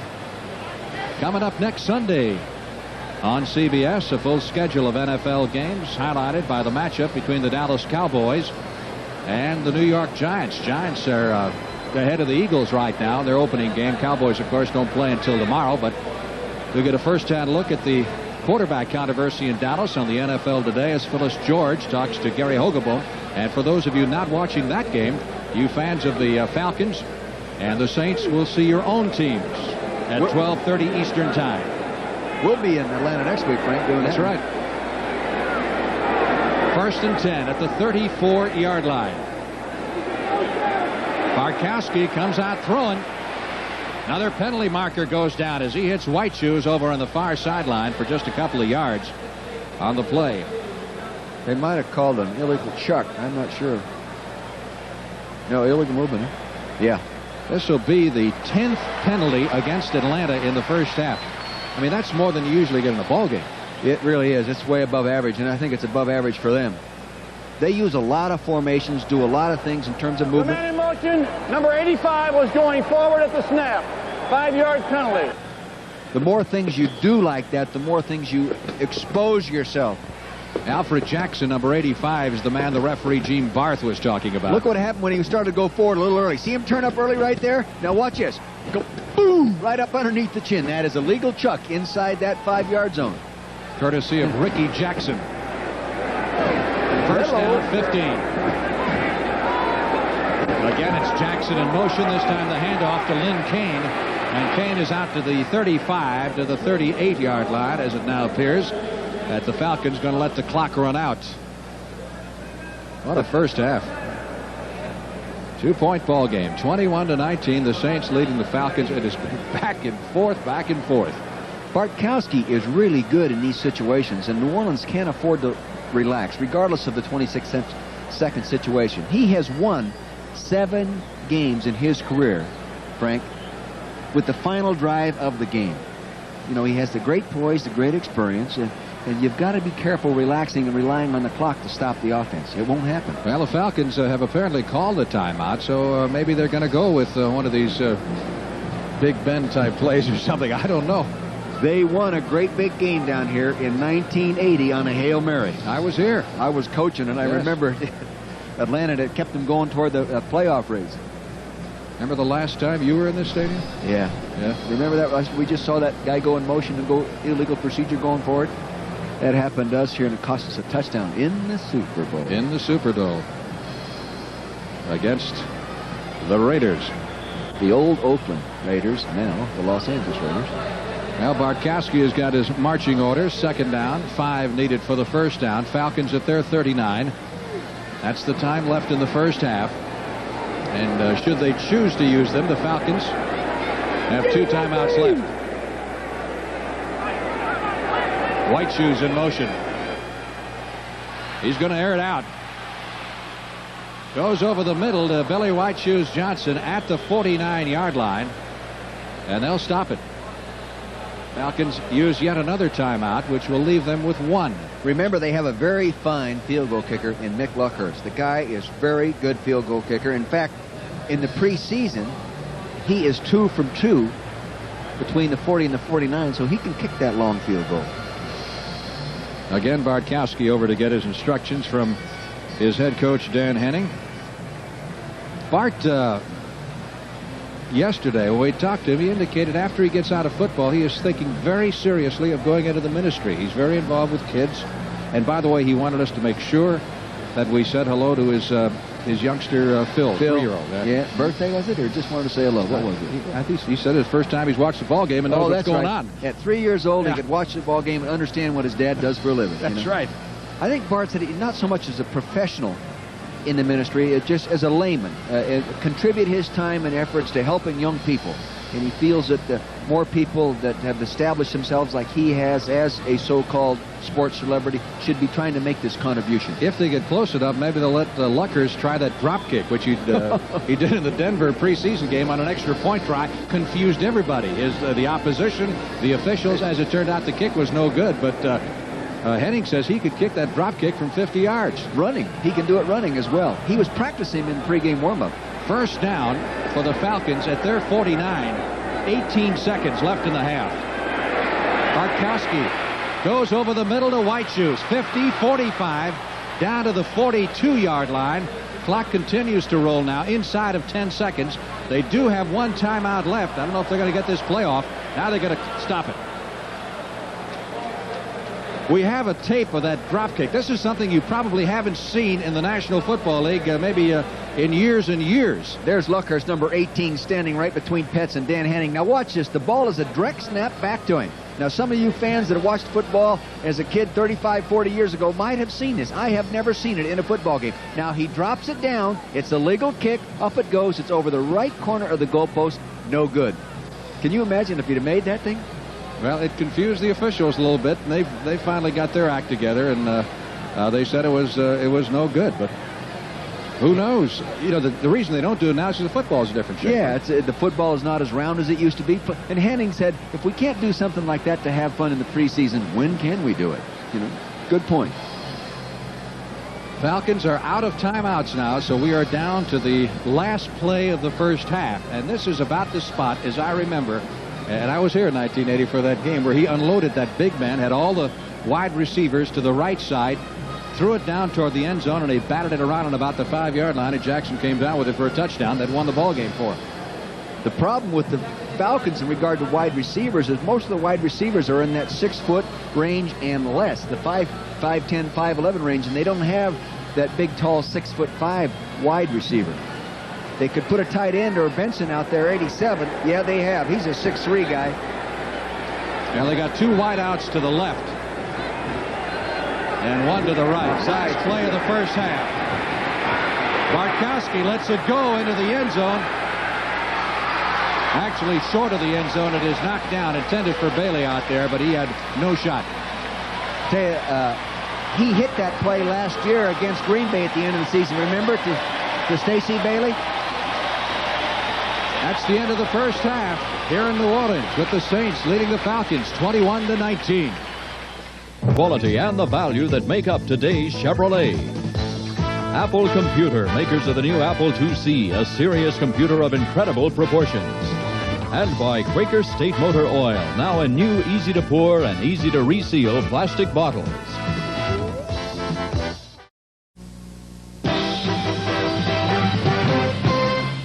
Welcome back to New York. I'm Brett Musburger along with Irv Cross. Dan Marino's having a great day, and so too the New Orleans Saints. They lead the Atlanta Falcons right now at the half, 21-19. A couple of touchdowns for Big George Rogers, of course, in that game. And here's the game of the day. Miami over Washington 21-10. And Marino has thrown 3 touchdown passes. He's at least 13 of 16 now. He's hit Duper from 26 yards and 74 yards. And now he has thrown 6 yards to Jim Jensen in that game. St. Louis and the Green Bay Packers. The Packers have just scored again, and now they lead the Cardinals. Irv Cross has picked to win it all this year, but they'll regroup in the second half. It is 20-7. San Diego and Minnesota. Dan Fouts has thrown 2 touchdown passes, 21 and 18 yards to Wes Chandler. Pete Johnson scored on a 1-yard burst. Tampa Bay and Chicago. Many of you are watching this game. The Bears leading at the half, 13-7. Kansas City and Pittsburgh, wild and woolly with the Chiefs leading in Pittsburgh, 24-17. David Woodley, incidentally, went 80 yards to rookie wide receiver Luis Lips in that game. Philadelphia and the Giants, and Phil Simms has had a good afternoon. Just goes to show what he can do when he's healthy, Brent. Watch the sequence of plays. Simms going back on a drop-back pass, hits Zeke Moat, number 84, for touchdown pass number 1 on the day. A few plays later, taking play action, going deep this time to Byron Williams for a 65-yard scoring strike. Bobbles the ball a little bit there, but hangs on for the score. But Phil Simms is not through yet. Phil, who'd been down with an illness all week long, was expected to be fairly weak today, started, and here's touchdown pass number 3 to Bob Johnson, a rookie out of Kansas, and the Giants have this game well in hand, 21-6. Indeed. Now, the New England Patriots, and a lot of folks expect big things from them in the AFC this year. 21-3, they're over the Bills. They're in the third quarter there. In San Francisco and Detroit, 14-13 right now. The 49ers lead the Lions. The NFL Today continues on CBS after these messages from your local station. All right, Pat, and we'll continue now with our coverage of the NFL on CBS as we throw you back to the stadium and the game you're enjoying. We're at halftime in New Orleans with the Saints leading the Atlanta Falcons 21-19. More upcoming at halftime in just a moment.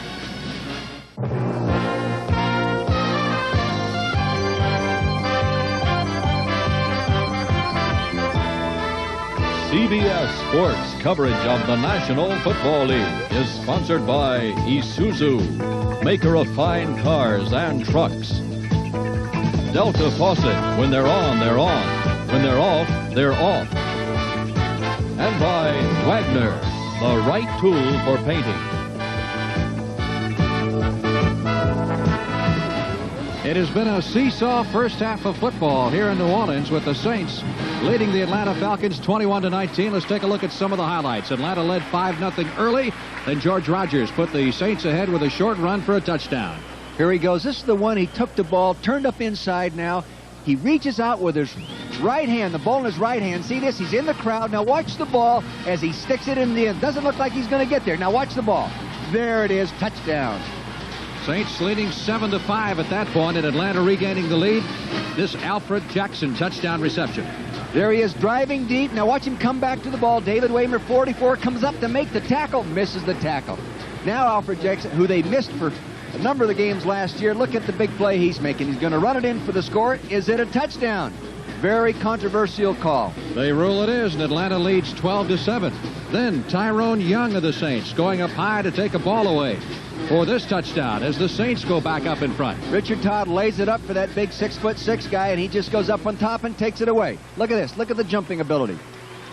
Saints lead it now. Imagine finding him as a free agent. 14-12. And after a long drive, Gerald Riggs inches into the end zone to put Atlanta back out in front. Big Gerald, here he comes, pounding up inside. The same type of play that Rodgers ran for New Orleans, going the other direction, Frank. The I-lead play. Very standard goal line play. And late in the halftime, following an Atlanta fumble, George Rogers jams it in from 5 yards away. Watch the I-lead, I-toss right here. Watch the fullback now. He gets a nice kick-out block. There's a nice block there by Lafari, number 64, and he's up in there, standing up. Edelman, number 63. It was a penalty-marred first half, but nevertheless a lot of exciting football plays. What do you think about the second half, Coach? Well, I think really New Orleans has proved they can run the ball on this guy, and if they just go ahead and pound at him and maybe maintain ball control, it could be tough on Atlanta. Atlanta, I think, is playing better defense than we saw them play last year, especially in the inside of that defensive line. They're having a little trouble on the outside stopping that I-toss. They've got to come up with a way to stop that. Well, New Orleans didn't throw long, perhaps couldn't throw long last year, but I think they've remedied that with Richard Todd. Right, and it's obviously in the game plan they're audibling to the man-to-man coverage that they see, and they're trying to get that single coverage and say, go ahead, Richard, throw the ball deep, and let's see if we can't get the big one, which they could not do last year. Both running backs having a very big first half rushing. Gerald Riggs for Atlanta doing an outstanding job. He's got 93 yards, and then, of course, George Rogers. Well, they're both fine football players. It's too bad that he had to fumble the football. Gerald Riggs fumbling the ball right there before the half and setting up the touchdown drive. But if you carry the football enough, you're going to fumble it once in a while. Do you think that perhaps the Saints had a problem with Atlanta coming in after Andrews got hurt? They thought, well, maybe this is going to be a little easier than we thought, and you're not really as up as you should be. I think everybody is up for that first football game. First off, you're out of training camp. You're excited about that. And to be able to go ahead and attack a good football team like Atlanta is attacking New Orleans attacking Atlanta, it's exciting. And it's more exciting sometimes for the home team. Bum Phillips, you saw, gathering his Saints around him. And the Falcons breaking their huddle. And as we get ready for the second half kickoff, let's take a look at some selected stats from the first half, which may prove to be interesting so far. It's been back and forth. Total yardage, Falcons have the edge after a very bad first half. I mean, Bartkowski didn't, or the first quarter, Bartkowski didn't complete a single pass in the first period, and then came on very strong, had 6 out of 9 for 111 yards in the second period of play. And then penalties have been a big factor in this game. They have. They just kill you. And they've been the little picky type penalties, you know, the little push from the back in a kicking game and that type of thing, and they just slow the whole ball game down. But chances are in the second half we won't see as many. The players have calmed down a little bit, and chances are it'll be just a real fast, hard-hitting football game in the second half. Morton Anderson will be kicking off for the Saints, and Sylvester Stamps, number 41, the rookie from Jackson State, which of course is Walter Payton's old school, will be back on the receiving end. This is the 5th time that these two clubs have met in a season opener, and thus far it's been all Atlanta. The Falcons have won all 4 of their previous season openers. Right now, Saints leading 21-19. We're underway in the second half. Great hang time on that kick by Anderson. Stamps out to the 10, 15, and tripped up at the 20-yard line. Again, it was Guido Merkins, number 8 and 19, who was in there quickly for New Orleans. That's the second time he's come up with a real big play, and you can see why Bum keeps him on the roster. Guido Merkins. Guido, he plays wide receiver, he plays quarterback, he has played defensive back, and he has punted for them. 1st and 10 for the Falcons at their 20-yard line.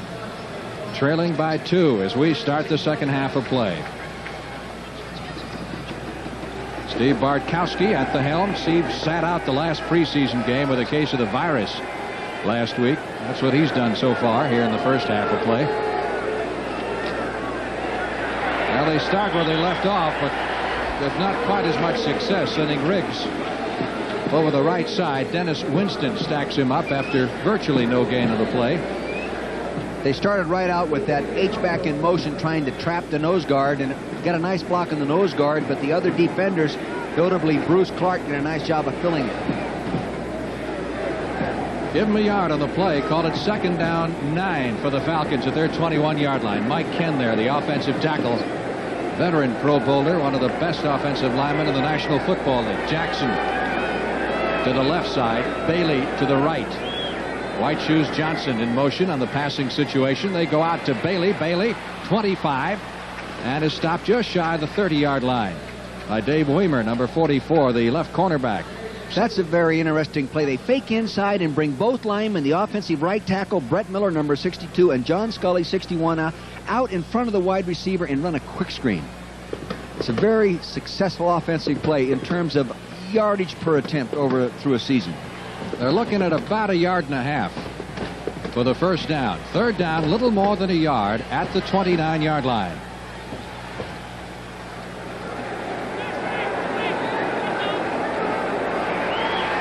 Bartkowski intended for Bailey. Now, Bartkowski is not thought to be very mobile, yet they're using some of that sprint out. Now, they like to call that kind of thing just to change up where the pocket's going to be. Normally, he is a straight drop back passer, but if they also have to worry about him doing that delayed rollout made famous in the Washington Redskin offense by Theismann, see, you don't have to be real fast, and he's more mobile this year because he had his knee operated on the offseason, and as he said yesterday, Frank, the knee feels so much better. He feels like a kid again. Jack Amaro will do the punting. Kicked twice in the first half. And Jitter Fields is deep. 5th round draft pick out of the University of Texas. Great kick. Backs Jitter up to the 20. 25.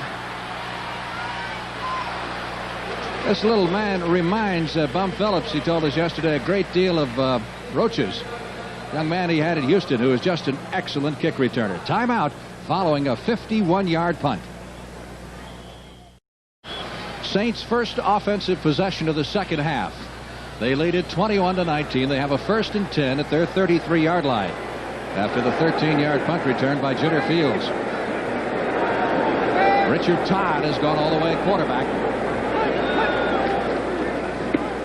Rodgers, the bread and butter man. 40, 50, and out of bounds at the 43 of Atlanta.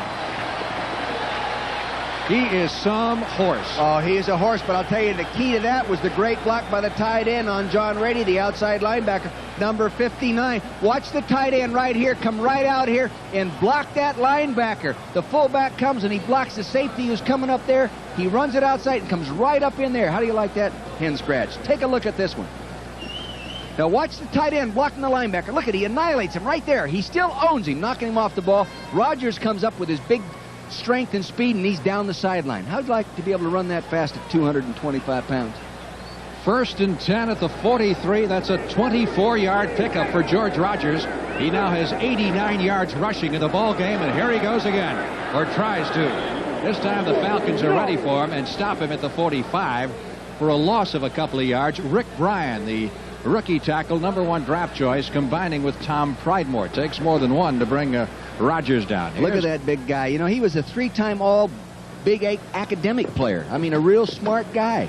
I didn't know that defensive linemen were supposed to be that smart, did you? Well, I didn't either. Played great defense against the run, and that's why the Falcons were enamored of him, because that's one of their problem areas that they're trying to correct. 2nd down, 13. Saints at the Falcon 45-yard line. They own a 2-point lead. Todd, good protection. Airs it out for Scott. Incomplete.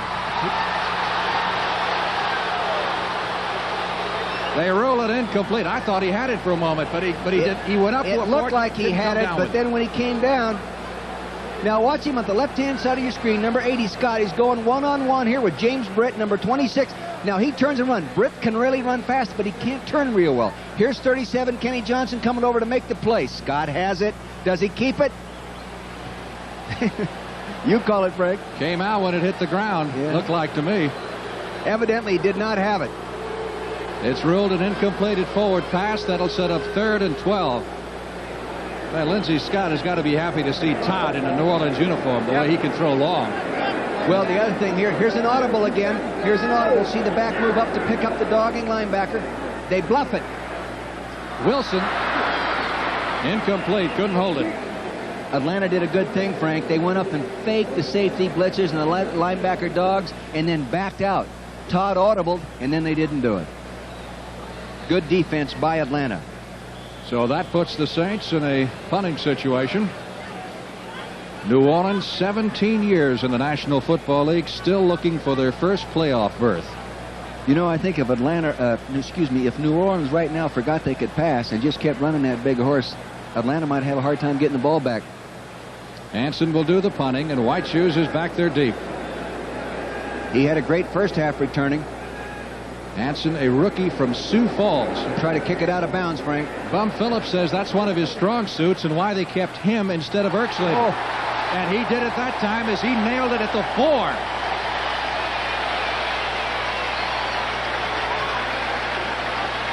He put 3 out of bounds inside the 10-yard line in the last exhibition game a week ago, and that cemented the punting job. Take a look. Look at him finish that punt nicely. Way up in the air. Nice follow through. Now watch this ball come down right to the right side of your screen. Bound on about the 3-yard line. It's going to come down. There it is. Out of bounds on the 3-yard line. Beautiful punt. That is a great defensive play. Now look how long that field is. It's 97 yards long. 42 yards on the kick by Hansen. Atlanta will have a first at the 3. Frank Lieber along with Dick Vermeil from the Louisiana Superdome. 21-19 Saints. And the Saints have the Falcons backed up to the shadow of their goal. Atlanta 1st and 10 from their own 3-yard line. Bartkowski trying to get him out of this, goes to Riggs. Riggs gets outside, breaks a couple of tackles, and picks up 11 yards and enough for a first down. How's that for a tough run? Well, he runs real hard in there. The other thing he did a nice job of using his blocks outside there. The H-back will be coming in motion as we watch this right now. Watch the H-back at the top of your screen. 87 working his way in. Now look at that number 57, Ricky Jackson, being concerned about him. Now watch him timing right. Now he turns up. Boom. He kicks him to the outside. Riggs moves up inside. He has that speed to run away from pursuit, and those big linemen can't catch him from behind. One of the Saints, Kovacs, Jim Kovacs, the linebacker, was shaken up, number 52. He finally got his medical degree this year. He's been going to medical school since 1978, so he obviously is ready for life after football. We've got a timeout with 11:47 left in the third period. This fall, Scott Baio gets an education when he takes on a family of 5. The children know everything, Charles. We have cable TV. It's Charles in Charge, coming soon on CBS. Riggs is now over the 100-yard mark in rushing. He's got 105 yards and 22 carries. First down, Falcons at the 14. Riggs coming to this side, 15, 20, and out of bounds near the 25-yard line. I think he is going to be a little sore tomorrow. He's going to be a little bit sore, but he can thank wide receiver number 82, Stacey Bailey, for a few extra yards. Now, Bailey, Frank, is not the most physical guy at 160 pounds, but he did a nice job of blocking downfield and allowed Riggs to bounce outside just a little bit wider. Jim Kovacs, by the way, just had the wind knocked out of him. He is expected to be back. He's probably on the sideline telling the doctor what is exactly wrong with him in medical terms. Since he's a doctor, he can do that. No, Doc. No, I don't agree with you. Now their first down for the Falcons, this time at the 25-yard line. Lynn Kane has come into the backfield, spelling Riggs. He takes it over the right side, out to about the 29. Riggs has already set a single-game high for himself in rushing attempts. His previous was 15, and he's already carried 23 times. I believe he will end up carrying it more than the 33 times that is a club record. Well, he's also set a personal record for yardage. His previous high was 72, and he's at 115 and counting right now. Second down, 5. Falcons at their 30. Benson in motion. Bartkowski going to Benson at the 50. Well, the H-back got a little action. Rookie from Purdue, and he's got to be happy. Very clever little play. The wide receiver went up and then came back, faked a little screen, and then Benson slipped into the corner behind the... Benson, here he is. Now the quarterback's going to drop straight back again, and he's going to look to his left. Fullback is going to slide to his right. They're doubling the nose guard. Now see him look to the left. See, he's back there running that pattern on a safety right now, not a cornerback, because number 25, Poe, was pulled to the line of scrimmage on the fake quick screen by the wide receiver. Benson, rookie starter, 5th-round draft pick from Purdue. 1st and 10, Falcons from midfield. Bartkowski in trouble behind the line, and down he goes at the 43.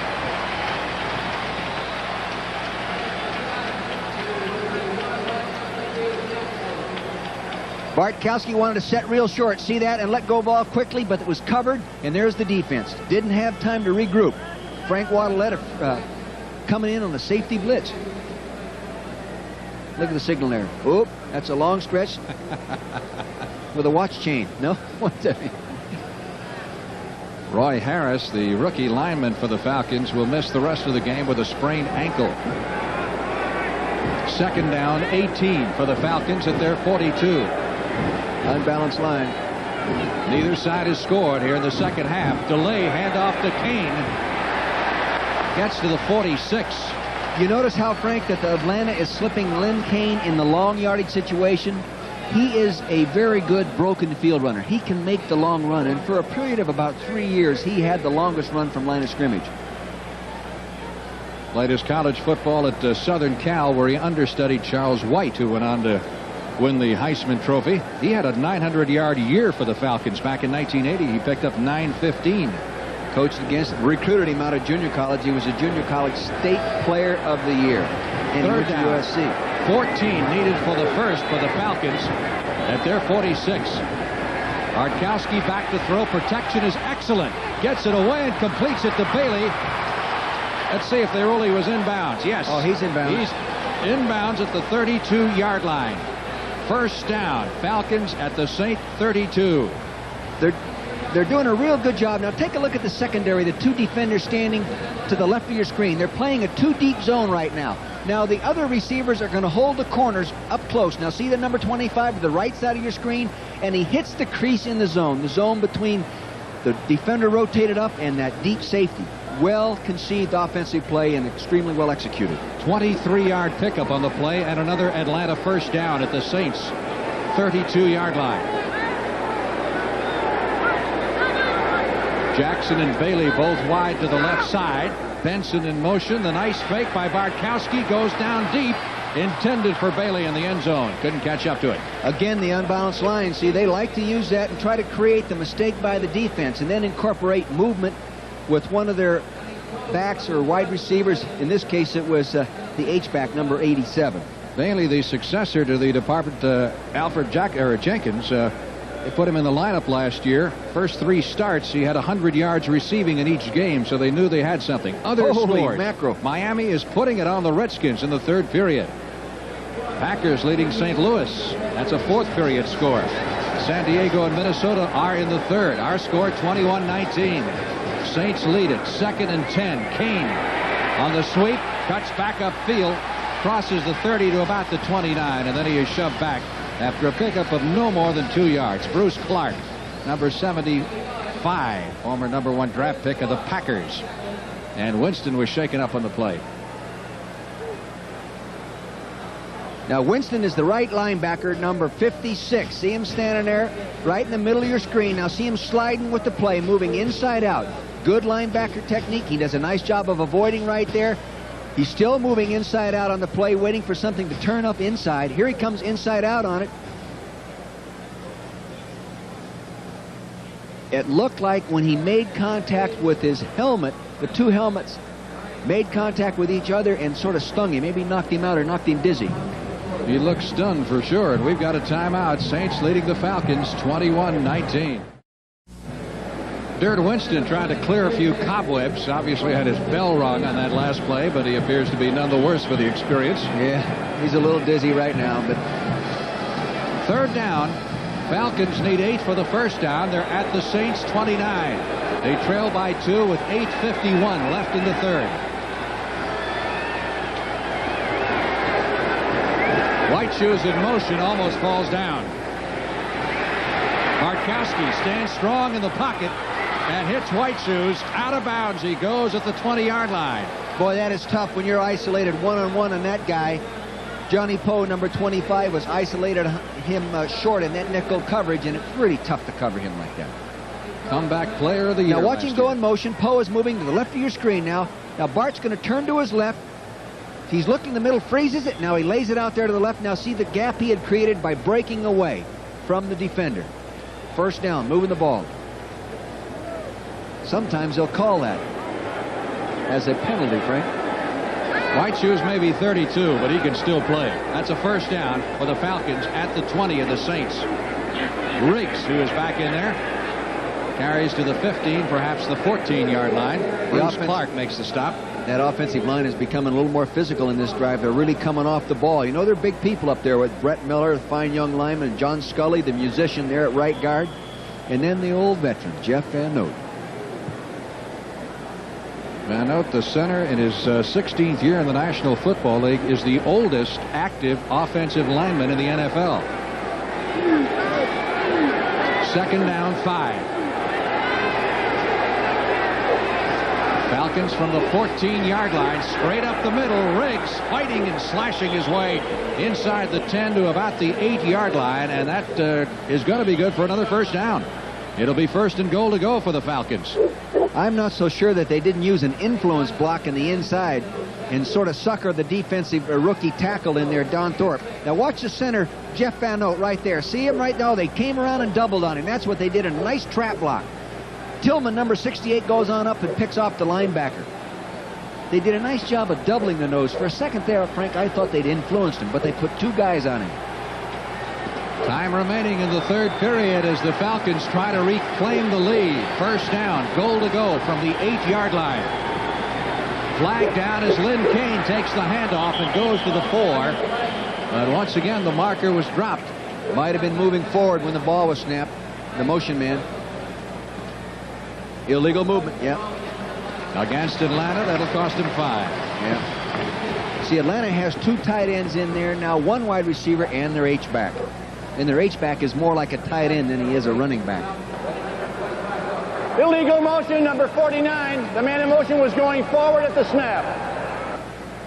The H-back, Al Matthews, number 49. Alama Matthews made a mistake. Why do they call him the H-back anyway? I don't know. Maybe the PR department. You know, Bum Phillips probably got the one-back attack going in football, but remember he said he didn't have a fancy name for that one guy. Penalties have murdered Atlanta so far. First down, goal to go now from the 13. Kane to about the 10. Of course, keep in mind, a field goal will give the Falcons the lead here midway in the 3rd period. Lynn Kane. R.C. Tillman and Mike Ken, their left guard and left tackle, might be as fine a tandem as there is in football. Both play in the Pro Bowl, and they're running up behind them right now. Running over there at Jim Wilkes, number 94, and Whitney Paul, 51, the outside linebacker. Kane in his 6th year from USC.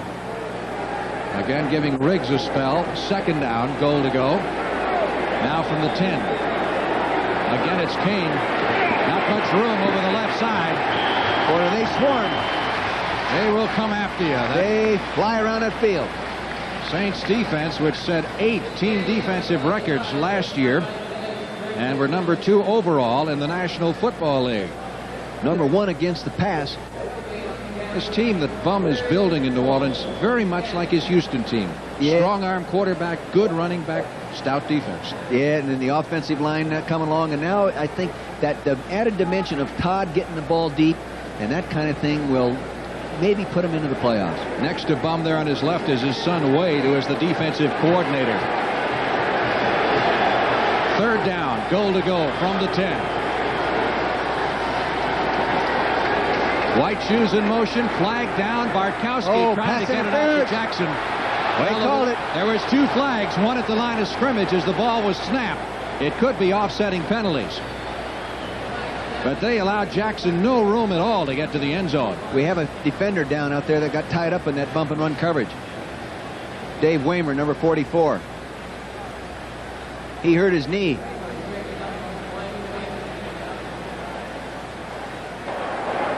We have offsetting fouls. Interference, 44 defense. Illegal motion. The lineman was not set when the man went in motion. Offsetting foul. So that means they'll play it over, but hurting right now is David Waymer, the outstanding defensive back for the New Orleans Saints. You know, we were talking to David yesterday, and I was saying that, gee, you guys have played together. No one's been hurt. No one had a serious injury. Here he is squatted down in there in that tight bump and run position. Now, see, now he comes down inside. Now, watch him get caught right there. See it get caught right there? He got tied up with number 85, Alfred Jackson, and went down. It doesn't look like it's serious. Well, you saw Johnny Poe, number 25, kind of shove Jackson toward Waymer, and then they were trying to switch off there. David Waymer. He's a stockbroker in the offseason. Would you give him money to investment? Certainly. The way he's playing corner. Notre Dame man. Too. Darn right. There's Johnny Poe, who was guilty of the pass interference penalty. One thing about this secondary, and Bum's really happy with it, they don't have the big name guy back there. They got 4 guys who have played together, and they're all under 25, and they're playing together now for the 4th year, and they have great chemistry. They really do. Plus, Frank, they all came to town in about February, and they started working out 2 and 3 days a week as a unit all the way into training camp. That's enthusiasm and dedication. All right, with the offsetting penalties, it is 3rd down once again, and goal to go for the Falcons at the Saint 10-yard line. Jackson in motion was Wilkes, number 94, Jim Wilkes. Let's see if he was drawn offside. I don't think so. I didn't see anybody move. Offside, 94 defense. He made contact before the snap. 5-yard penalty. So that'll move it to the 5. That was fairly obvious. Tell you, might have made it a little bit tougher on the offense by giving them that 5 yards because you have less room to operate now. It makes it a little bit more physical, and that chuck area is now the goal line. 3rd down, goal to go. Falcons at the Saints 5. They trail by 2 with 5:54 left in the 3rd.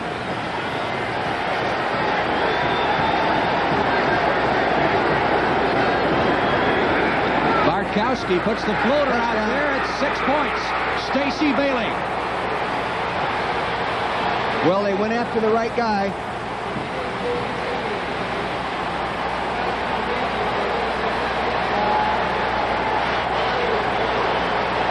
Rodney Lewis. He does a nice job in this bump and run. Now watch him stick him to the inside. Cha-cha-cha, break to the outside. Rodney Lewis playing for the injured David Waymer right now. And Bart, with his experience and the fine backup coaching there, goes after the right guy, the inexperienced player. There's old Bummer. And Saints. Wade right there next to him. Saints playing catch-up again now. Falcons have recaptured the lead, 25-21. The extra point try to come from Luckhurst. He's got it. Frank, this Atlanta Falcon team is an impressive football team. The only thing they don't have is the great defense, and it really looks like it's improved. It really looks improved. Well, there you see the longest drive of the day, 96 yards by the Falcons. They were backed up to their goal line. Took them 15 plays to march down the field. Climax by Bartkowski's 5-yard toss to Bailey. And that's the kind of football that Dan Henning likes to play and likes to coach. Ball control, eat up the clock, pound on them on 1st down, mix the pass in there. Extremely well executed offensive drive. Well, they've got Jitter Fields and Duckett deep. Duckett at the 9, 15, out to the 20, near sideline, 25, 30. And it is Luckhurst, the kicker, who forces him out of bounds at the 38-yard line. U.S. Open tennis coming up right after the football game. Our featured match this afternoon, 3rd seed Jimmy Connors against Andre Lecomte from Flushing Meadow in New York. Connors with Brian Godfrey to advance to the 3rd round, and Lecomte beat Peter Dewitt. We'll have it for you. Greatest 2 weeks in tennis at Flushing Meadow continues with exclusive coverage on CBS this afternoon. 1st down, 10. Falcons at the 37. Rogers.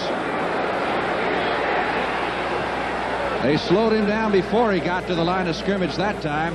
What they did that time is they let Buddy Curry, number 52, the inside linebacker, run through the inside of the play rather than trying to meet him out there in the perimeter, and it was effective. But you've got to be careful doing that, because if you get picked off, then you don't have that inside linebacker filling like he normally fills. They give him a yard on the play. It'll be 2nd down, 9 for the Saints at their 39-yard line. They trail 26-21 late in the 3rd period. Richard Todd out to Wilson, and that is diagnosed just perfectly by David Fry, number 58, outside linebacker, a free agent last year who started the last couple of games. He was locked on to a man-to-man, and as the quarterback turned to lay it off. Now watch the quarterback drop back. You'll see 58 left. See right in the left corner of your screen, he turns to throw it, and Fry had already made his move. It's lucky that he didn't intercept it. He was man-to-man on the tailback all the way, number 30. And Wilson with no place to go. That shoves him back to the 31-yard line. And the Saints now looking at a 3rd down and 17. Todd is 9 out of 20 for 106 yards. He's audibling right now. Atlanta's bluffing. Yeah, they're coming after him. One-on-one coverage. Goodlow is over there at the far sideline. Makes the catch at the 50-yard line for the 1st down. Eugene Goodlow. You know, Frank, I don't quite understand that.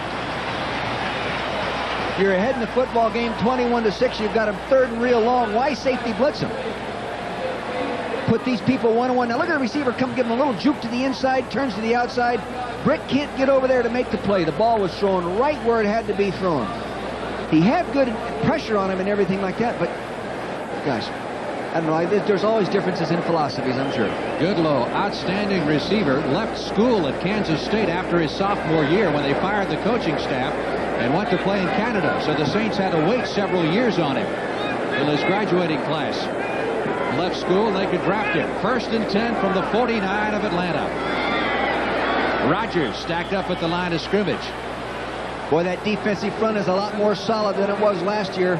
They're controlling the line of scrimmage right now. Saints have had great success going to the left side. Doesn't seem like Atlanta has changed anything over there. No, they didn't change that time. They left the linebacker was on the tight end, and who's been having trouble with that tight end, Big Hobie Brenner. But that time, the defensive end, 74, Brits and Burley, 73, the tackle worked that play and just really stuffed it. Riggs and Rogers, the two star running backs today, and that's the way they compare so far. Riggs having the best of it. 2nd and 10, Saints from the Atlanta 49. Todd gets it out to Gaijon, and Hokie Gaijon can't hold it. Hokie might have taken his eyes off the ball and started running with that. That is a design play. He goes out there, they turn the linebacker loose and dump it over his head. That's exactly what they wanted to do. They did it. He just didn't catch it. He's got to catch that ball. Saints last year were 6th in rushing in the National Football League, but they were 26th in passing. So that's where they're trying to make it up this year offensively. They won't be 26th this year. 3rd down, 10. The Falcons lead by 5. Again, showing the blitz, Atlanta.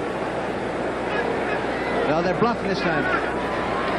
Todd flushed out of the pocket, going long. Goodlow at the goal line, tipped away. And a fine defensive play by Britt, number 26. You know, Todd might be thinking deep just a little too much, Frank. Got to make those first downs because Atlanta is controlling the ball here in this second half. Real nice defensive play, a point of going for the ball at its highest point. See Britt right up there, 26, with that right hand reach up there. Defensive coaches, Frank, always say, go after that ball at the highest point. James Britt, number 26, did that. Brian Hansen comes in to do the punting. Last time, he nailed it out of bounds at the 3. Billy Johnson has had a couple of excellent returns, and they get him. They get him at the 36-yard line. Blaine Geisen, number 34, came blowing through there, and Hansen never got it away. I'm not sure what happened there, Frank.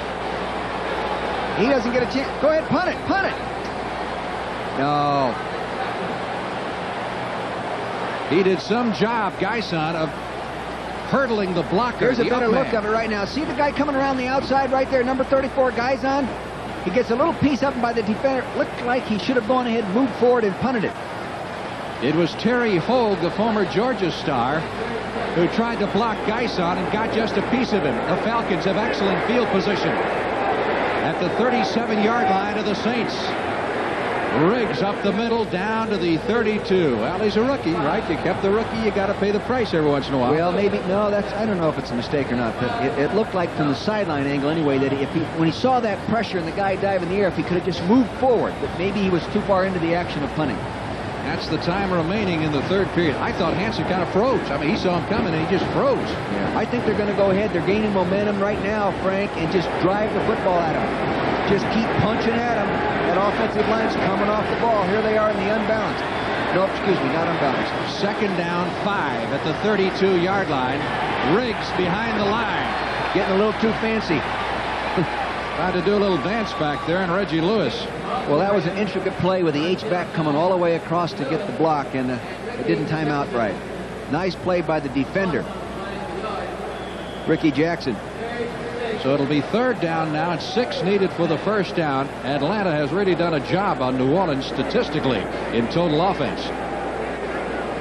Falcons have moved it up and down the field, and this is against what last year was the number 2 defense in the NFL. Atlanta can play offense with the best of them, and now that the defense has improved, the fortunes look greater. Oh. Flags all over the place. Come on. Did the Saints jump off, or did the Falcons pull them off? No. Defense number 57 offside. Come on, Ricky. You have too much experience to do that. Ricky Jackson, Pro Bowler last year. Teammate of Hugh Green at Pittsburgh. The Green got all the publicity. He's just getting anxious. He knows he's going to run a red dog. See number 57 to the right side of your screen. Now, he's trying to time it right on the snap. Up, long snap. Sure there. Now, he thinks if he gets back without making contact with anybody, and the ball isn't snapped, it wouldn't be a penalty. Well, he didn't make it. Sold out Superdome. They sold 71,000 seats. They have 4,400 no-shows, so 66,000 plus are in attendance. Now instead of 3rd and 6, it is 3rd and 1 for the Falcons. Here's that unbalanced line, Frank. They go with the blitz. Rinks fights his way through for the first down at the 24, and yet another flag. Probably going to be holding.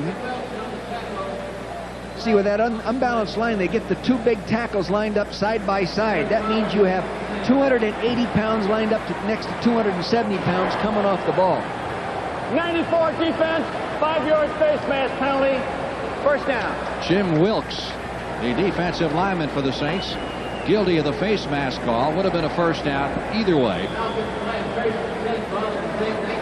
That moves it to the 19-yard line. 1st and 10 for Atlanta. Take a look at the unbalanced line. The man to your left side of your screen is a big offensive tackle. The man to the right side of your screen in the tackle position is a tight end. See? Give you an idea what that unbalanced line looks like. 1st and 10 from the 19-yard line. Bartkowski, swing pass out to Jackson. Jackson 20, out at the 17. One more flag.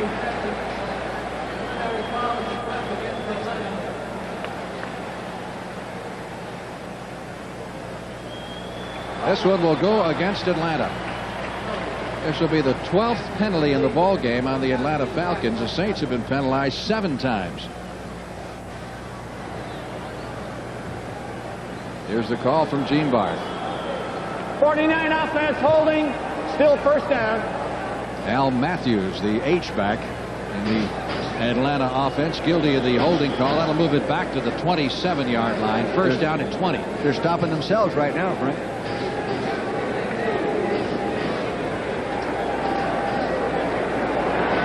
A minute 29 left in the 3rd period. Bartkowski, cool customer. Lynn Kane fights his way to the 25. When Bartkowski came into the league, he was the #1 player picked in the entire draft. It was the same year that Walter Payton came up. Payton was the 4th player that year, and Randy White of the Cowboys was the 2nd player. The big question is, who was the 3rd? I couldn't tell you, Coach. You'd never guess. No, that was my first year in coaching, too. Ken Huff of Baltimore, a guard, was picked ahead of Walter Payton. Other scores throughout the National Football League. Take a look at it. We've got some close games today. We've also got some lopsided games. Chicago, I think Chicago is really one to watch all season. This one's a tight one. 2nd down, 16. Falcons at the 25. Blitz. He saw it. Bailey to about the 19-yard line. Bart did a nice job. Bart did a nice job, Frank. Excuse me for speaking over there, but he did a nice job of seeing that blitz come and just pop it off there short and quickly to the wide receiver. 4th catch for Bailey for 41 yards. White Shoes has also caught 4 this afternoon. 3rd down, a little more than 10. We'll call it 11 for the first down for the Falcons at the Saint 20-yard line. They lead 26-21. 15 seconds left to go in the 3rd quarter. This could be the last play of the quarter. Numbers on Bartkowski are excellent.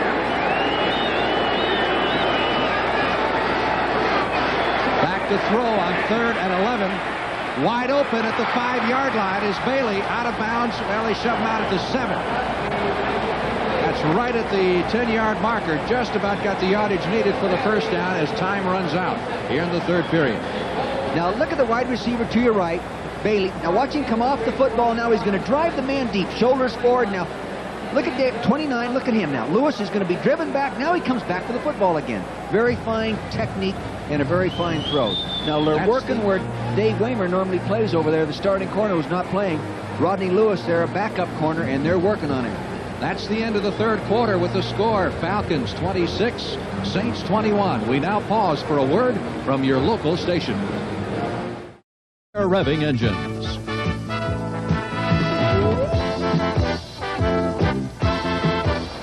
Welcome back to the Louisiana Superdome. Frank Lever along with Dick Vermeil as we head into the final period of play of the NFL regular season opener. Between the Falcons and the Saints, the Falcons are driving. They have a 1st and goal to go from the Saints' 7-yard line. They give it to Riggs, and Riggs plows his way forward to the 6, gets a yard, and a very tough yard at that. It is tough, but Atlanta sure likes to run that wing back in there and pound on that nose guard. You know, the center's already blocking the nose guard, and then here comes that wing back. That's a devastating block. A lot of contact in that situation. Cliff Benson leading the way, number 87 for the Falcons, and if you follow him a lot of the time, you can follow where that ball is going to go, because Riggs will be right behind him after he takes the handoff. 2nd and goal to go from the 6.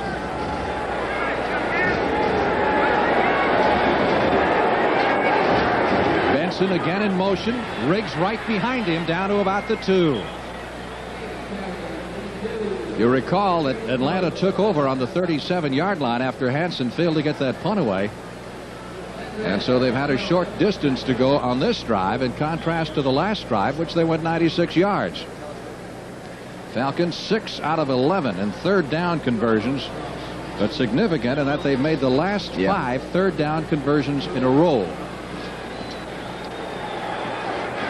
3rd and goal, ball just outside the 2. They've got both Riggs and Kane in there. Kane starts in motion. Riggs, nose down, dives for the end zone. Did he get over? He is right down there. If he didn't, no indication. It looks, well, he couldn't get much closer. It will be inside the 1-yard line, 4th down, and again Henning will have a decision. Last time he went for it. I think they'll go for it right now. Last time, you'll recall, they were down in the 3 and had a 3rd and 1, and they went for it. And they'll go for it again. That offensive line is capable of getting them those 6 inches, and not that the Saints can't stop them, but it makes it tough. They're in the unbalance. 4th and goal. Riggs leaps over the left side. Touchdown.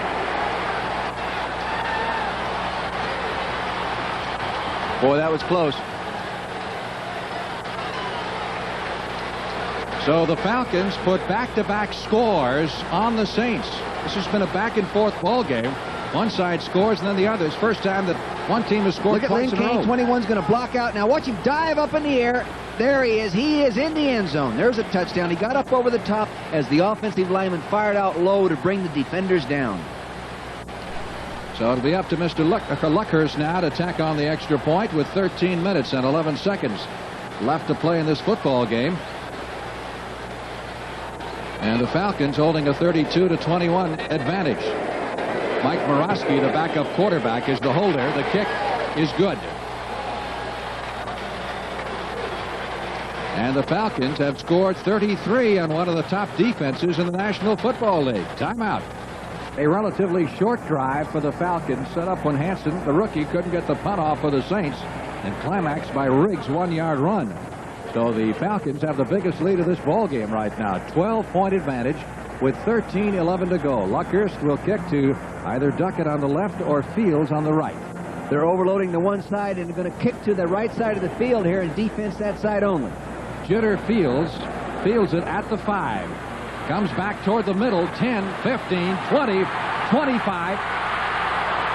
Out to the 35-yard line, and he almost broke it. The strategy of that kickoff coverage to overload personnel on the right side and kick it to the right and defenses to the right almost backfired, Frank. Richard Todd coming back to quarterback the Saints. Coming up tonight on CBS, the usual great Sunday night lineup. Starts off with 60 minutes. And one day at a time, Goodnight Beantown, the Jeffersons Alice, and Trapper John M.D. That'll be tonight following the tennis, which follows the football game. 1st and 10. Saints at their 35. Swing pass to Rogers. 30, 35. Another marker. Out at the 41-yard line. Great pursuit by the young #1 pick, Rick Bryan, coming inside out on that play.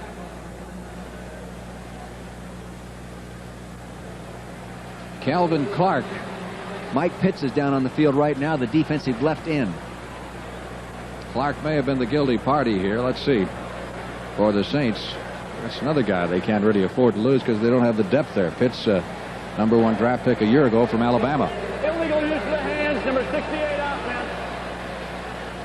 So the penalty against Calvin Clark of the Saints will cost them 10, move it back to the 25-yard line.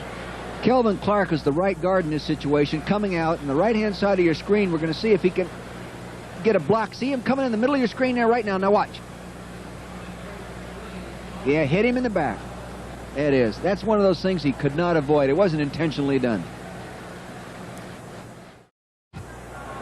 That's the story at this point here in the final period at the Louisiana Superdome.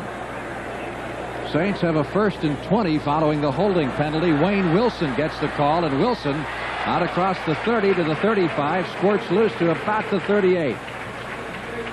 Wilson suffered a very serious injury in high school. So serious that he was operated on the night after the game, had his spleen removed. And he has got some scar to show for that. Some thought maybe he wouldn't play football again, but he came back very strong, and is the only NFL player ever from his college, which is a little school in West Virginia called Shepherd. 13-yard pickup on that game. Total offense, the big edge to the Atlanta Falcons here in the second half. They have dominated this football game. 2nd down, 7 from the 37. Wilson again, this time left side. You take it to the 43-yard line. Looks like he's about 3 shy of the first down. Don Smith, number 65, making the stop. You know, I was interested yesterday when we talked to Henning, and he told us, we asked him about putting in his game plan for this game. He said, I put my game plans in for the first 3 regular season games back in April or May. That's because they can't really rely on using the 4 preseason games as an indication of what the team is really going to do. So because you do so many experimenting in the preseason, play so many different players. 3rd down.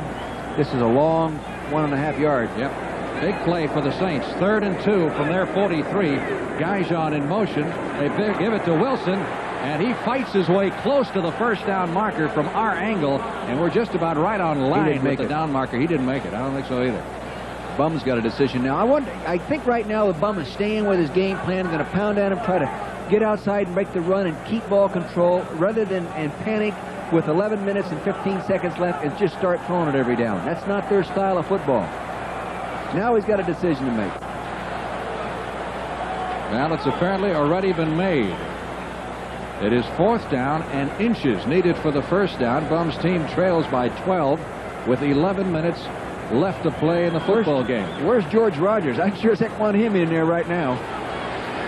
He's got a lot hanging on his.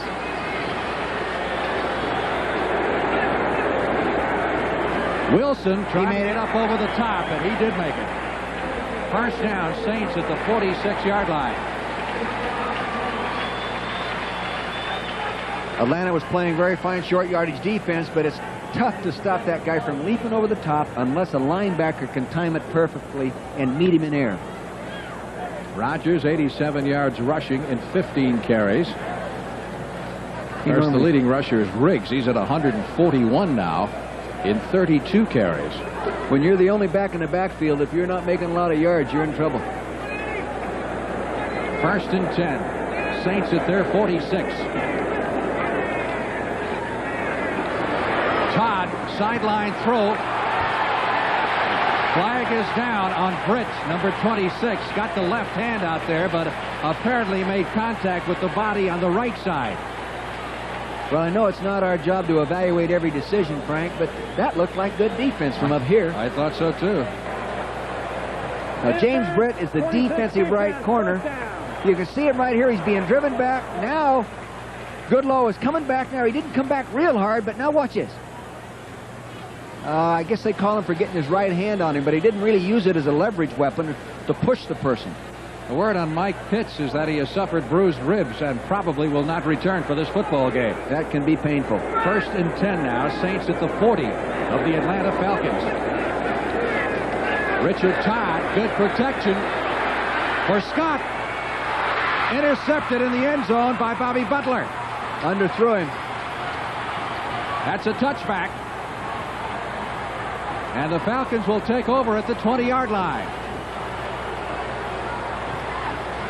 It was super defense by Bobby Butler. Give him credit, but the ball was a little underthrown by Richard Todd.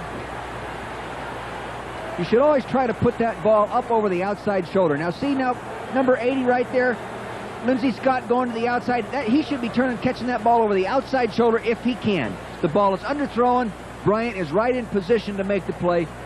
Good defensive play by a fine young defensive back. So Bobby Butler comes up with the big interception. The Falcons will take over at the 20-yard line. 9 minutes, 56 seconds left to play in the game. It's the Falcons by a dozen.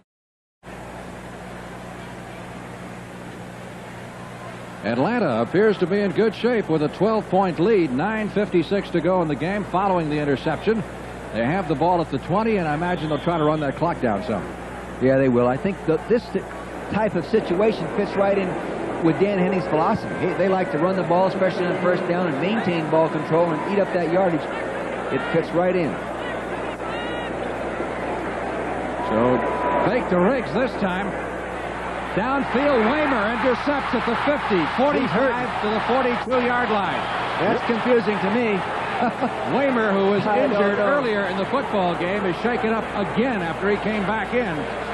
Bart threw that way too flat. It almost looked like the wide receiver thought he was supposed to be running a different route than the quarterback.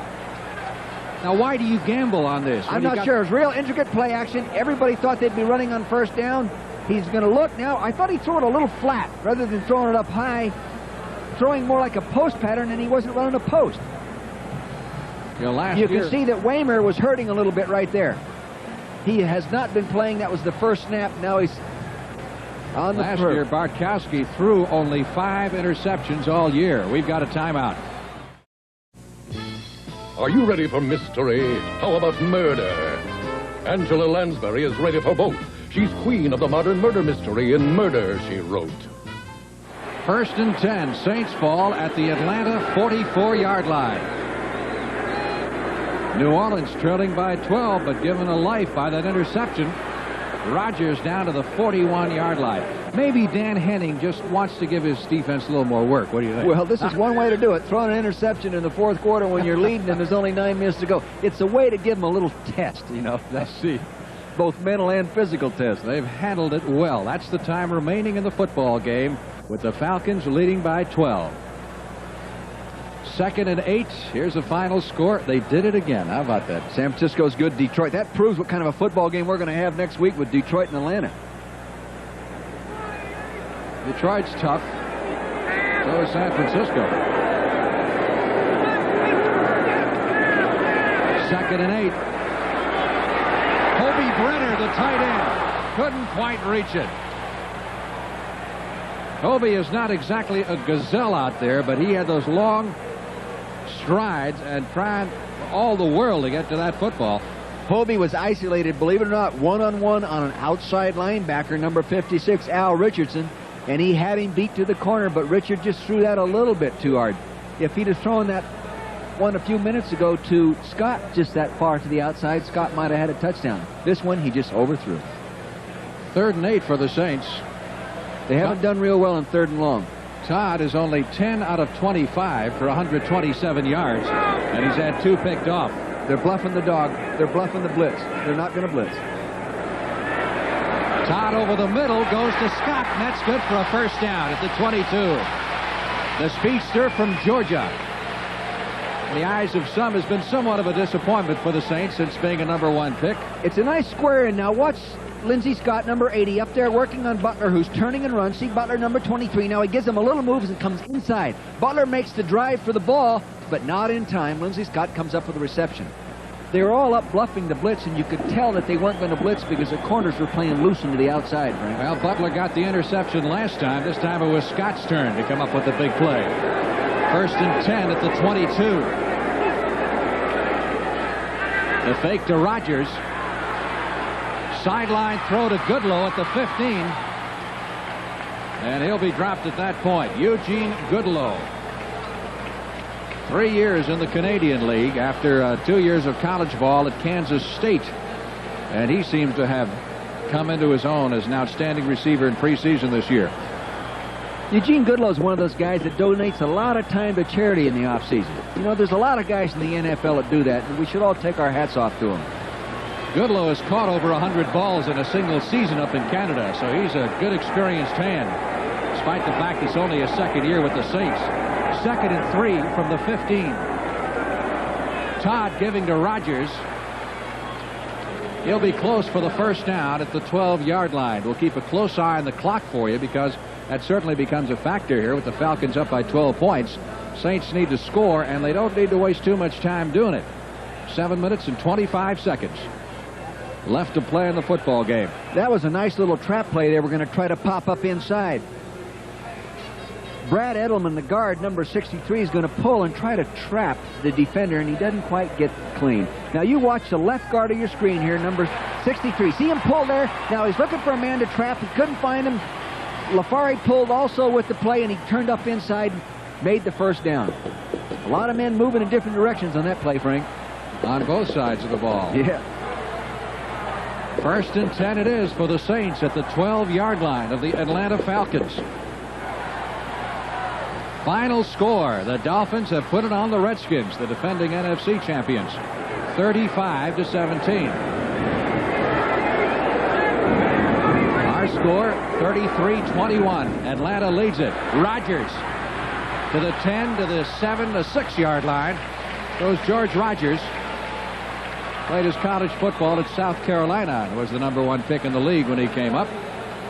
New Orleans is in a 2 tight end offense with 2 wide receivers right now, and what Richard Todd is doing, he's audibling that toss play going toward the safety that's furthest removed from forcing the run, and it's helping him right now, Frank. Second down, 4 for the first down. They have to get to the 3 to pick up the first down, and of course 6 for the touchdown. Audible. He's audible right now. Rodgers fights his way to the 4, maybe the 3. Actually, they have to get closer to the 2 for the first, so I don't think he quite picked up the first down.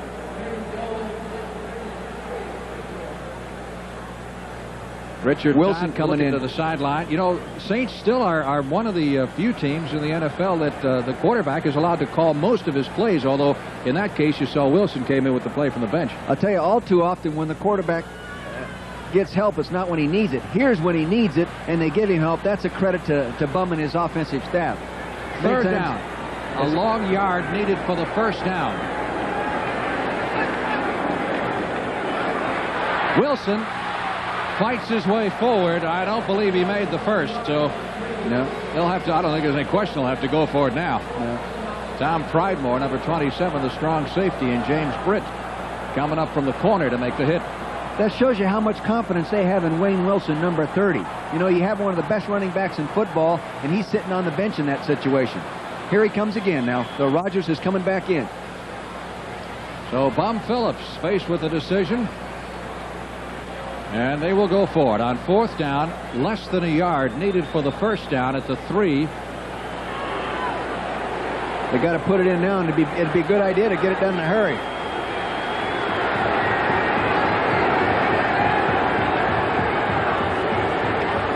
Rodgers in motion. Todd rolling out, floats it into the end zone. Touchdown! John Tice. The backup tight end, John Tice. That had to confuse Atlanta when all of a sudden Rodgers, of all people, took off in motion, and Todd really looked like he could have run that thing in. Well, he has the option to run that play in. If the defense drops off and covers Tice, the tight end, into the end zone, he will run it. If the defense goes ahead and attacks the run fake, then he'll throw it, and that's exactly what he did. It's a very well-conceived little play. Everybody in football has that play in their goal line pass offense. Anderson tacks on the extra point. I'll tell you, Frank, that's a gutsy call, right? You can make a first down down there. You can make a first down before you score, and you go ahead and go for the touchdown. That's a gutsy call. Here it is. Todd has a lot of running room on the right side. See, he had the option. He had a little token fake there. Now the guard's out in front of him, and if that defender did not come up, he would have run it. In this case, number 23, Butler, came up, so he threw it. Look at Tice. Yeah, that could have been second-guess city had they not made that. I mean, Bum would have never heard the end of that one, going for it, for all of it on a 4th and inches. Correct me if I'm wrong. They could have made the first down, right? Then it'd been first and goal to go on the 1. Right. Well, they only needed about 2 feet for the first. Yeah. He's at the 3. So a yard would have gotten him the first down.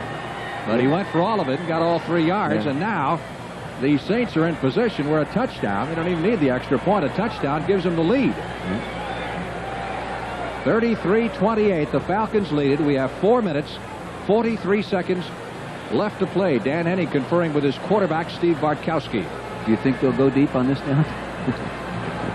I don't know. They came to play. There's no question about that. They came to play and compete. I think we're watching two good football teams play pretty darn good football. Eliminate the penalties and those kind of things and that distract from the game a little bit. It's been a good football game. Falcons were halfway looking for an onside kick. Left Stamps back by himself, took it at the goal line, gets out across the 20 to the 23. Stamps really brings it out. That little free agent rookie guy from Jackson State, he's got a little courage. Shows you don't have to big. He's only 5'7". Listen to the Saints fans now applaud their defense as they go onto the field, imploring them to hold the Falcons so they can get the ball back. A lot of these fans on their feet. Number 2 ranked defense in the National Football League last year, but they've had their problems here in the second half against Steve Bartkowski and the Atlanta Falcons. Hard to hear yourself think in this place right now. Riggs out to the 27-yard line or so. There's that wingback motion trap on the nose guard again.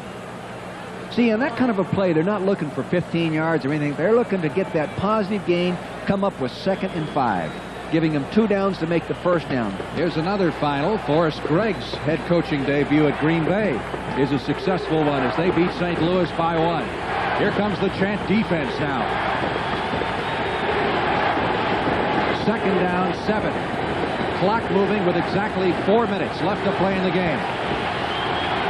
Jackson to the right side, Bailey to the left.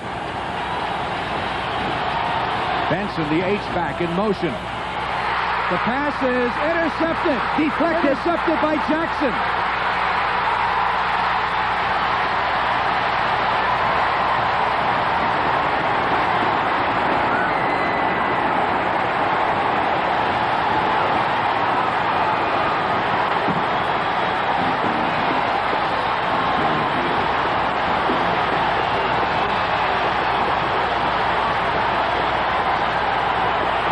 Jackson, the Pro Bowl linebacker, picks it off.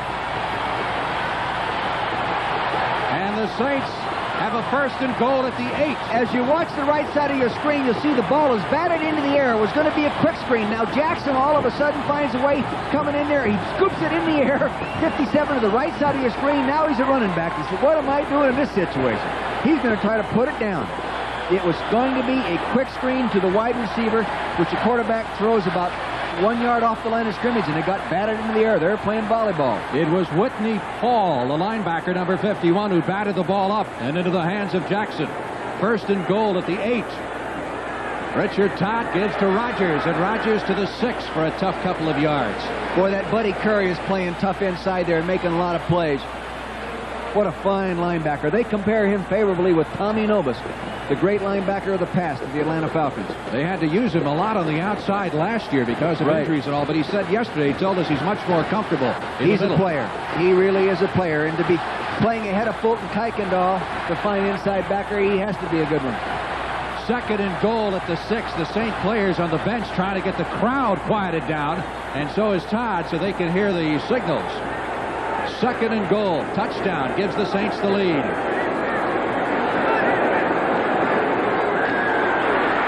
Wilson. Did he lose it? Ball popped out, and Atlanta has recovered the fumble. Pridemore came up with it. How's that for a turn of events? I'll tell you, this can't be a barn burner because this big cement building won't burn down, but it's close to one, isn't it? It's a game of ups and downs. An eye toss. Here it is. He's going to toss it deep to the tailback. You can see the lineman pulling, coming around. He gets it tucked away. Now he's turning up. He's got the ball held a little bit loose. There it goes. It popped out. Oh, my gosh. Pridemore is a hero. Not an interception, a fumble recovery. Falcons are still not out of the woods with 2:53 left to play in the game. They have to be awful careful as they're inside their own 5-yard line. Enough thrills and big plays and turnovers and penalties to last a season. Out of this one, Riggs around the left end, 10, 50, 20, he can move, 30, 40. Riggs is run down from behind at the 32. That's the one thing he has, is that great speed for the big man. Now watch this play. He's going to break off to his left after he takes a direct handoff from the quarterback. Now watch the quarterback reverse pivot. Riggs is back behind him. See, now hand it off. He gets nice blocking by the lineman. Nice job by the tight end. Gets a nice block right there by Benson. Another block by the H-back kicking out. There he is. He found the seam. Now look at this big man run. What speed. Poe is trying to catch him. Here he comes. Here he comes. Now here comes Russell Gary, who has been injured trying to catch him. Finally, they bring him down from behind. That's a 57-yard pickup. Riggs now has 201 yards rushing. It's also his 34th carry, and that is a new record for carries in a ball game by a Falcon back. Plus, I think it's the longest run from line of scrimmage by a Falcons back in the last few years. Look at this guy. Yesterday in talking to him, he says, you know, I'd never been nervous in my life until they started me last week in that preseason game, and it dawned on me it was now my responsibility. He has sure assumed the responsibility with this performance. Well, he heard his name introduced on the PA last week against Denver, and he really got the butterflies, he said. And he probably had a few today, but he's played some game. He gets a breather, and Kane is in there at running back. Lynn Kane on the carry. No place to go, but right now the Falcons, whoa, look at this. Turned nothing into a 7-yard gain. Bartkowski almost got a good comeback block on that one. 2 minutes and 25 seconds left to play in the game. There's the time remaining and the score. They've got to get that ball back if they're going to win it. You have to give credit for to Atlanta there. They didn't belly up down there on that turnover, and they just went ahead and competed, and they made a thing happen for them. And that might be how their year goes the whole year. Last year's Saint quarterback Ken Stabler looking on. Isn't he something? I'll tell you, he's 100% behind Richard Todd. I know. He said yesterday, he says, I don't know about this Todd. He says he goes to New York. He tries to take Namath's job away, comes down here. He tries to take my job away. He says he shouldn't do that to old Alabama guys. 2-minute warning going to both benches. We'll be back at the Superdome in just a moment. Welcome back to the Superdome. 2 minutes left to play in this game. And the Falcons in control right now of a 2nd and 4 upcoming at the 33 of the Saints. Gerald Riggs has blasted the rushing record of Atlanta to smithereens. The previous record was set by Andrews 5 years ago today in this stadium in Andrews' first game. He rushed for 167. Riggs is at 201 at this point. Kane on the carry down to the 32-yard line. Each team has all 3 of its timeouts left. Tennis coming up right after this one. That third-round match is underway. Jimmy Connors leading in the first set against Andre Leconte, 3-1. And we'll join that in progress as soon as this football game ends. By the way, Mike Ken, the Pro Bowl offensive tackle for the Falcons, was shaken up on the play that Riggs made that long run, and he's being replaced by Warren Bryant. Other scores in the National Football League. Miami over Washington. That's a final. Green Bay squeaks by St. Louis, final score. San Diego puts it on Minnesota. It's still in progress, but I don't like the Vikings' chances. Chicago over Tampa Bay in the 4th period. Kansas City in a big surprise, leading Pittsburgh 37-20. Todd Blackledge is playing quarterback, his first start since Bill Kenny was hurt. That's only in the 3rd period, and the Giants beat your old club, the Eagles. Yeah, it must have been a heck of a football game, though. 28-27. You know, winning that opener is important. I did a study over the last 2 years, Frank. The 28 teams that won, they had a 61% chance of going ahead and having a winning season. The 28 teams that lost, 16 of them had a losing season. Falcons have rushed for 250 yards thus far. Riggs gets the call on 3rd down, needing 3 for the first. They didn't get enough. There's the time remaining, but the Falcons don't pick up a first down. Obviously, the Saints going to get the football back. With 3 timeouts, they do have some time left. Funny things go on at the bottom of those piles sometimes, don't they?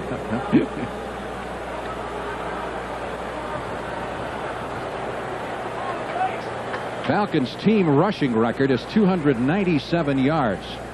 They've rushed for 250. So the field goal try upcoming here would put the Falcons in a situation where the Saints have to score twice. Mick Luckhurst is 64% successful in his career. He's 2 for 2 in the preseason from this distance. Very fine kicker. Saints have called the time here. That leaves him with 1.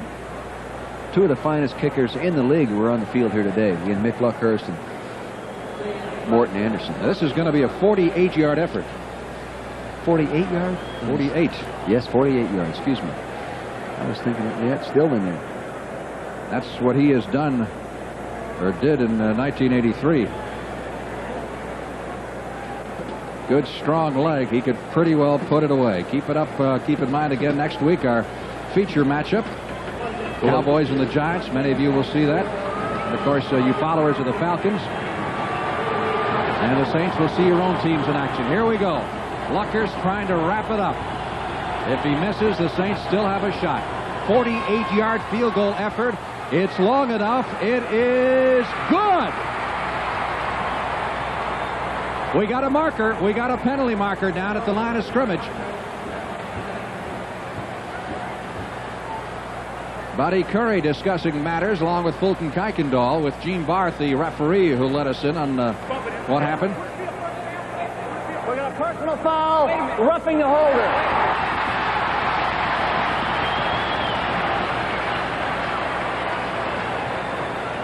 The personal foul, according to Barth, is roughing the holder, which would be tacked on the kickoff. Here it is right here to the right side of your screen. Puts it down. I don't see any roughing the holder. Well, Britt took a pretty good shot there at the kicker, not the holder. They were all blocked into everybody. The defense. We have personal foul, roughing the holder, penalty refused, field goal is good.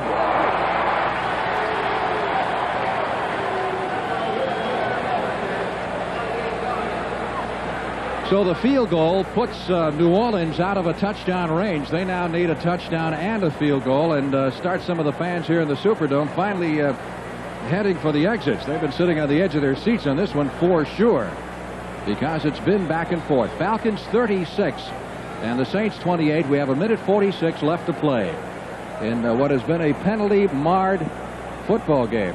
I mean, Falcons have been penalized 13 times for 130 yards, and the Saints 8 times for 60 yards, and those are just the penalties they've accepted.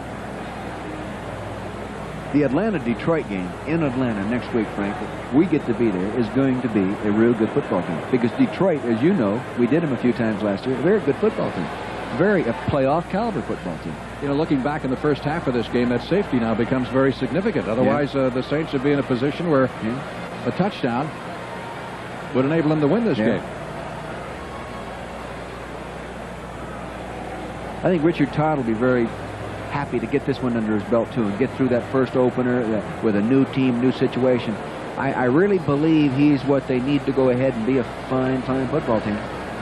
They might have maybe attempted to throw the ball deep a little too many times today, you know, and it gets away from their tying in with their ball control attack. Saints have 1 timeout left, and Todd at this point is 13 out of 28, 156 yards, 2 interceptions in his debut as the new quarterback of the New Orleans Saints. Cost him a #1 draft pick this year, but Bum said he'd make that deal anytime. For those of you tennis fans, the Jimmy Connors match in the first set is Connors leading Andre Leconte 4-1, and we'll pick that up in progress as soon as this ball game ends. So did it go out of bounds? No, it landed in the end zone first. So it'll be a touchback. So the Saints will take over at the 20-yard line. Again, a quick rundown on the National Football League scores that we have for you on this opening Sunday of 1984. Miami putting it on the Washington Redskins to the tune of 35-17. Big day for Dan Marino. Green Bay with a 1-point win over St. Louis. San Diego, big offense against Minnesota. The Bears trying to get off to a fast start. Did that against Tampa Bay. Kansas City a winner, and so are the New York Giants. And it looks like the Falcons will be joining them. Todd. Now they're going to have to use that last time out or get lined up in the hurry-up offense quickly. Goodlow on the reception at the 30. Good for the first down. But the Saints have only one more opportunity to stop the clock before this one ends. Todd caught behind the line by the rush, and it is interesting to note that's another area that the Falcons have had problems with in preseason, is rushing the passer. We got another Dave injury. Lafari is down. He looks like he's feeling pretty bad right now. Falcons had only 5 sacks in 4 preseason games, and that concerned them a bit, but they've gone after Todd with a vengeance, and they have sacked him 5 times this afternoon for a loss of 37 yards. Other scores, a final: New England over Buffalo, 21-17. San Francisco, by the margin of a field goal, beating the Lions in a replay of their playoff game from last year to open the season in Detroit. I'll give you a rundown on all the scores in the NFL on this opening Sunday afternoon. See if we can see the injury to Lafari, number 64. Left-hand side of the screen, your offensive left tackle, number 64, coming back, pass protecting there. I can't see nothing happening yet. Now he's getting driven back. Now, oh, here it is. He got hit from behind. Another offensive man came around and fell across the back of his legs. You know, Dave's dad was on the practice field Friday watching him practice. Had come in from out of town, and he's, you know, has other brothers that have played football and everything, and Dave's dad was standing next to me. He said, you know, I just can't imagine that at one time years ago I held that great big guy in my arms. Here he is, 280 pounds. Boy, he got hit pretty good from the behind. You're better off getting hit directly from behind than you are from the side. Well, it looks like he's going to need some help in getting off the field. 1 minute and 21 seconds left to play in the game. The Falcons leading 36-28. And when we get back to play, it'll be a 2nd down 18 situation for the Saints, following the sack of Richard Todd a moment ago. Boy, that really crushes you as a coach when you're standing on the sideline and see one of your fine players get hurt. The executive producer, CBS NFL coverage, Terry O'Neill, Chuck Milton, our producer here in New Orleans today, and our director, Bob Fishman. Richard Drake handling the associate producer chores, and some of the other people who have helped put this one together for you this afternoon. And it hasn't been artistic all the way with all the penalties, but it's certainly been an exciting football game to watch. It has been. It's the first time Atlanta's beaten New Orleans in about, what? That's been a while. It's been 3 in a row. Last year. 3 in a row that New Orleans has beaten them. And this, as Lafari is being helped on the stretcher, would be the 5th straight time that Atlanta has beaten New Orleans in the opening game of the season. So Lafari needing assistance from the field with a leg injury of some kind. Looks like he hurt his left leg. Saints will be home next week against the Tampa Bay Buccaneers, and of course the Falcons home opener next Sunday afternoon as they take on the Detroit Lions in what should be a fine game. Back to work we go. A 2nd down, 18 for the Saints, trailing by 8 with 1 minute 21 to go, and they do not have a timeout left.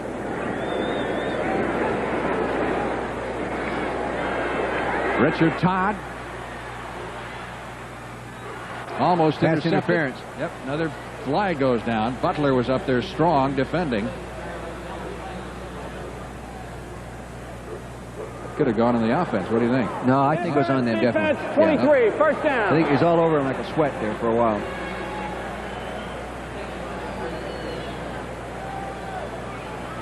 Mr. Garth. I've had a few run-ins with him from time to time through my career. Yeah. We didn't see eye to eye a few times. I'm sure you were a model of decorum and a gentleman on the sidelines when speaking to officials. U.S. Open tennis coming up right after this. You want to see Jimmy Connors grunt his way through another victory? Jimmy would like nothing more than a rematch with McEnroe. Todd really belted as he delivered the football to Hokie Gaijan, and Hokie goes out of bounds at the 45-yard line to stop the clock with 1 minute and 7 seconds left to play. Atlanta's getting consistent pressure on Richard. He really hasn't had a lot of time all day long. The defensive line is definitely improved, plus everybody's healthy on that defense. They lost a lot of guys last year. 2nd and 2 needed for the first down. Saints at their 44-yard line. Todd sliding along in that pocket, has enough for the first down, and trying to get out of bounds is Goodlow, and does so to stop the clock at the 45. Did a real nice job. Richard Todd did a real nice job then of avoiding the rush and stepping around, Frank, and making people miss. He should be able to do that, having been a wishbone quarterback at Alabama. 1st and 10. I was amazed that Bum told us yesterday that he doesn't time his guys, number one. They always work out in shorts, he says. He said he doesn't need to time them once he has them. He says he watches them on film. If they get the job done, that's fast enough. San Diego, that's a final score, beating Minnesota and ruining Les Steckles' debut as a head coach in the National Football League. Honeymoon is over. 1st and 10 at the 47-yard line of Atlanta. Todd airing it out for Scott, and that's going to be picked off and is. Fumbled by Bobby Butler, took a look at the official, said, well, I'll pick it up and go with it. And is ridden out of bounds at the far sidelines at the 27-yard line. So Todd is victimized by the interception for the 3rd time this afternoon. And that should pretty well do it. Bobby Butler's had a good day. He's defense and passes. He's covered people tightly. He's challenged them. When he's had a problem, he hasn't backed away and played scared. Looks like he's really maturing into the fine corner that they thought he would be when they drafted him number 1. Saints do not have a timeout left, so it's just a matter now of Bum Phillips watching helplessly as the Falcons run a play or two from scrimmage, and that'll be it. And that'll make Dan Henning a victor as he starts off his 2nd season as head coach of the Atlanta Falcons, giving Billy White Shoes Johnson the word. Congratulations, Dan. It's nice to take those headphones off when you know it's over, and you put them down and you start thinking all those great things that you've seen happen. Pittsburgh making a bit of a comeback on Kansas City. That game is still in progress in the 4th period. And Kansas City still leads it by 10, but it's got to be close to being over, I'm sure, as is this one. Flop on. Bartkowski just kneels down with the football. No way that the Saints can stop the clock. So 40 seconds from now, the Falcons will have a 36-28 victory, and will have a happy ride home to Atlanta as they begin preparations for their home opener next Sunday against the Detroit Lions. That'll be a great trip home for the ownership, for the coaching staff, and for the players. That's a great plane ride home. The food tastes better. The cold drinks taste better. Look at Henning. He's almost in the locker room, and there's 15 seconds left to play. We ought to time him and see what kind of speed he has left. And a disappointed Bum Phillips, particularly, I think, disappointed in his defense, which the Falcons really put to the test, and the defense came up a bit wanting. As Bum's guys gave up 36 points. There's the gun. That's the final score. The Falcons 36 and the Saints 28. Good day for Steve Bartkowski with 14 out of 21 and 197 yards. Mr. Will. A club record. So, for Dick Vermeil, this is Frank Lieber saying so long from the Louisiana Superdome in New Orleans with the final score, the Falcons 36 and the Saints 28. Stay with us now as coverage of the U.S. Open Tennis Championships continue from Flushing Meadow, New York. You've been watching CBS Sports coverage of the National Football League.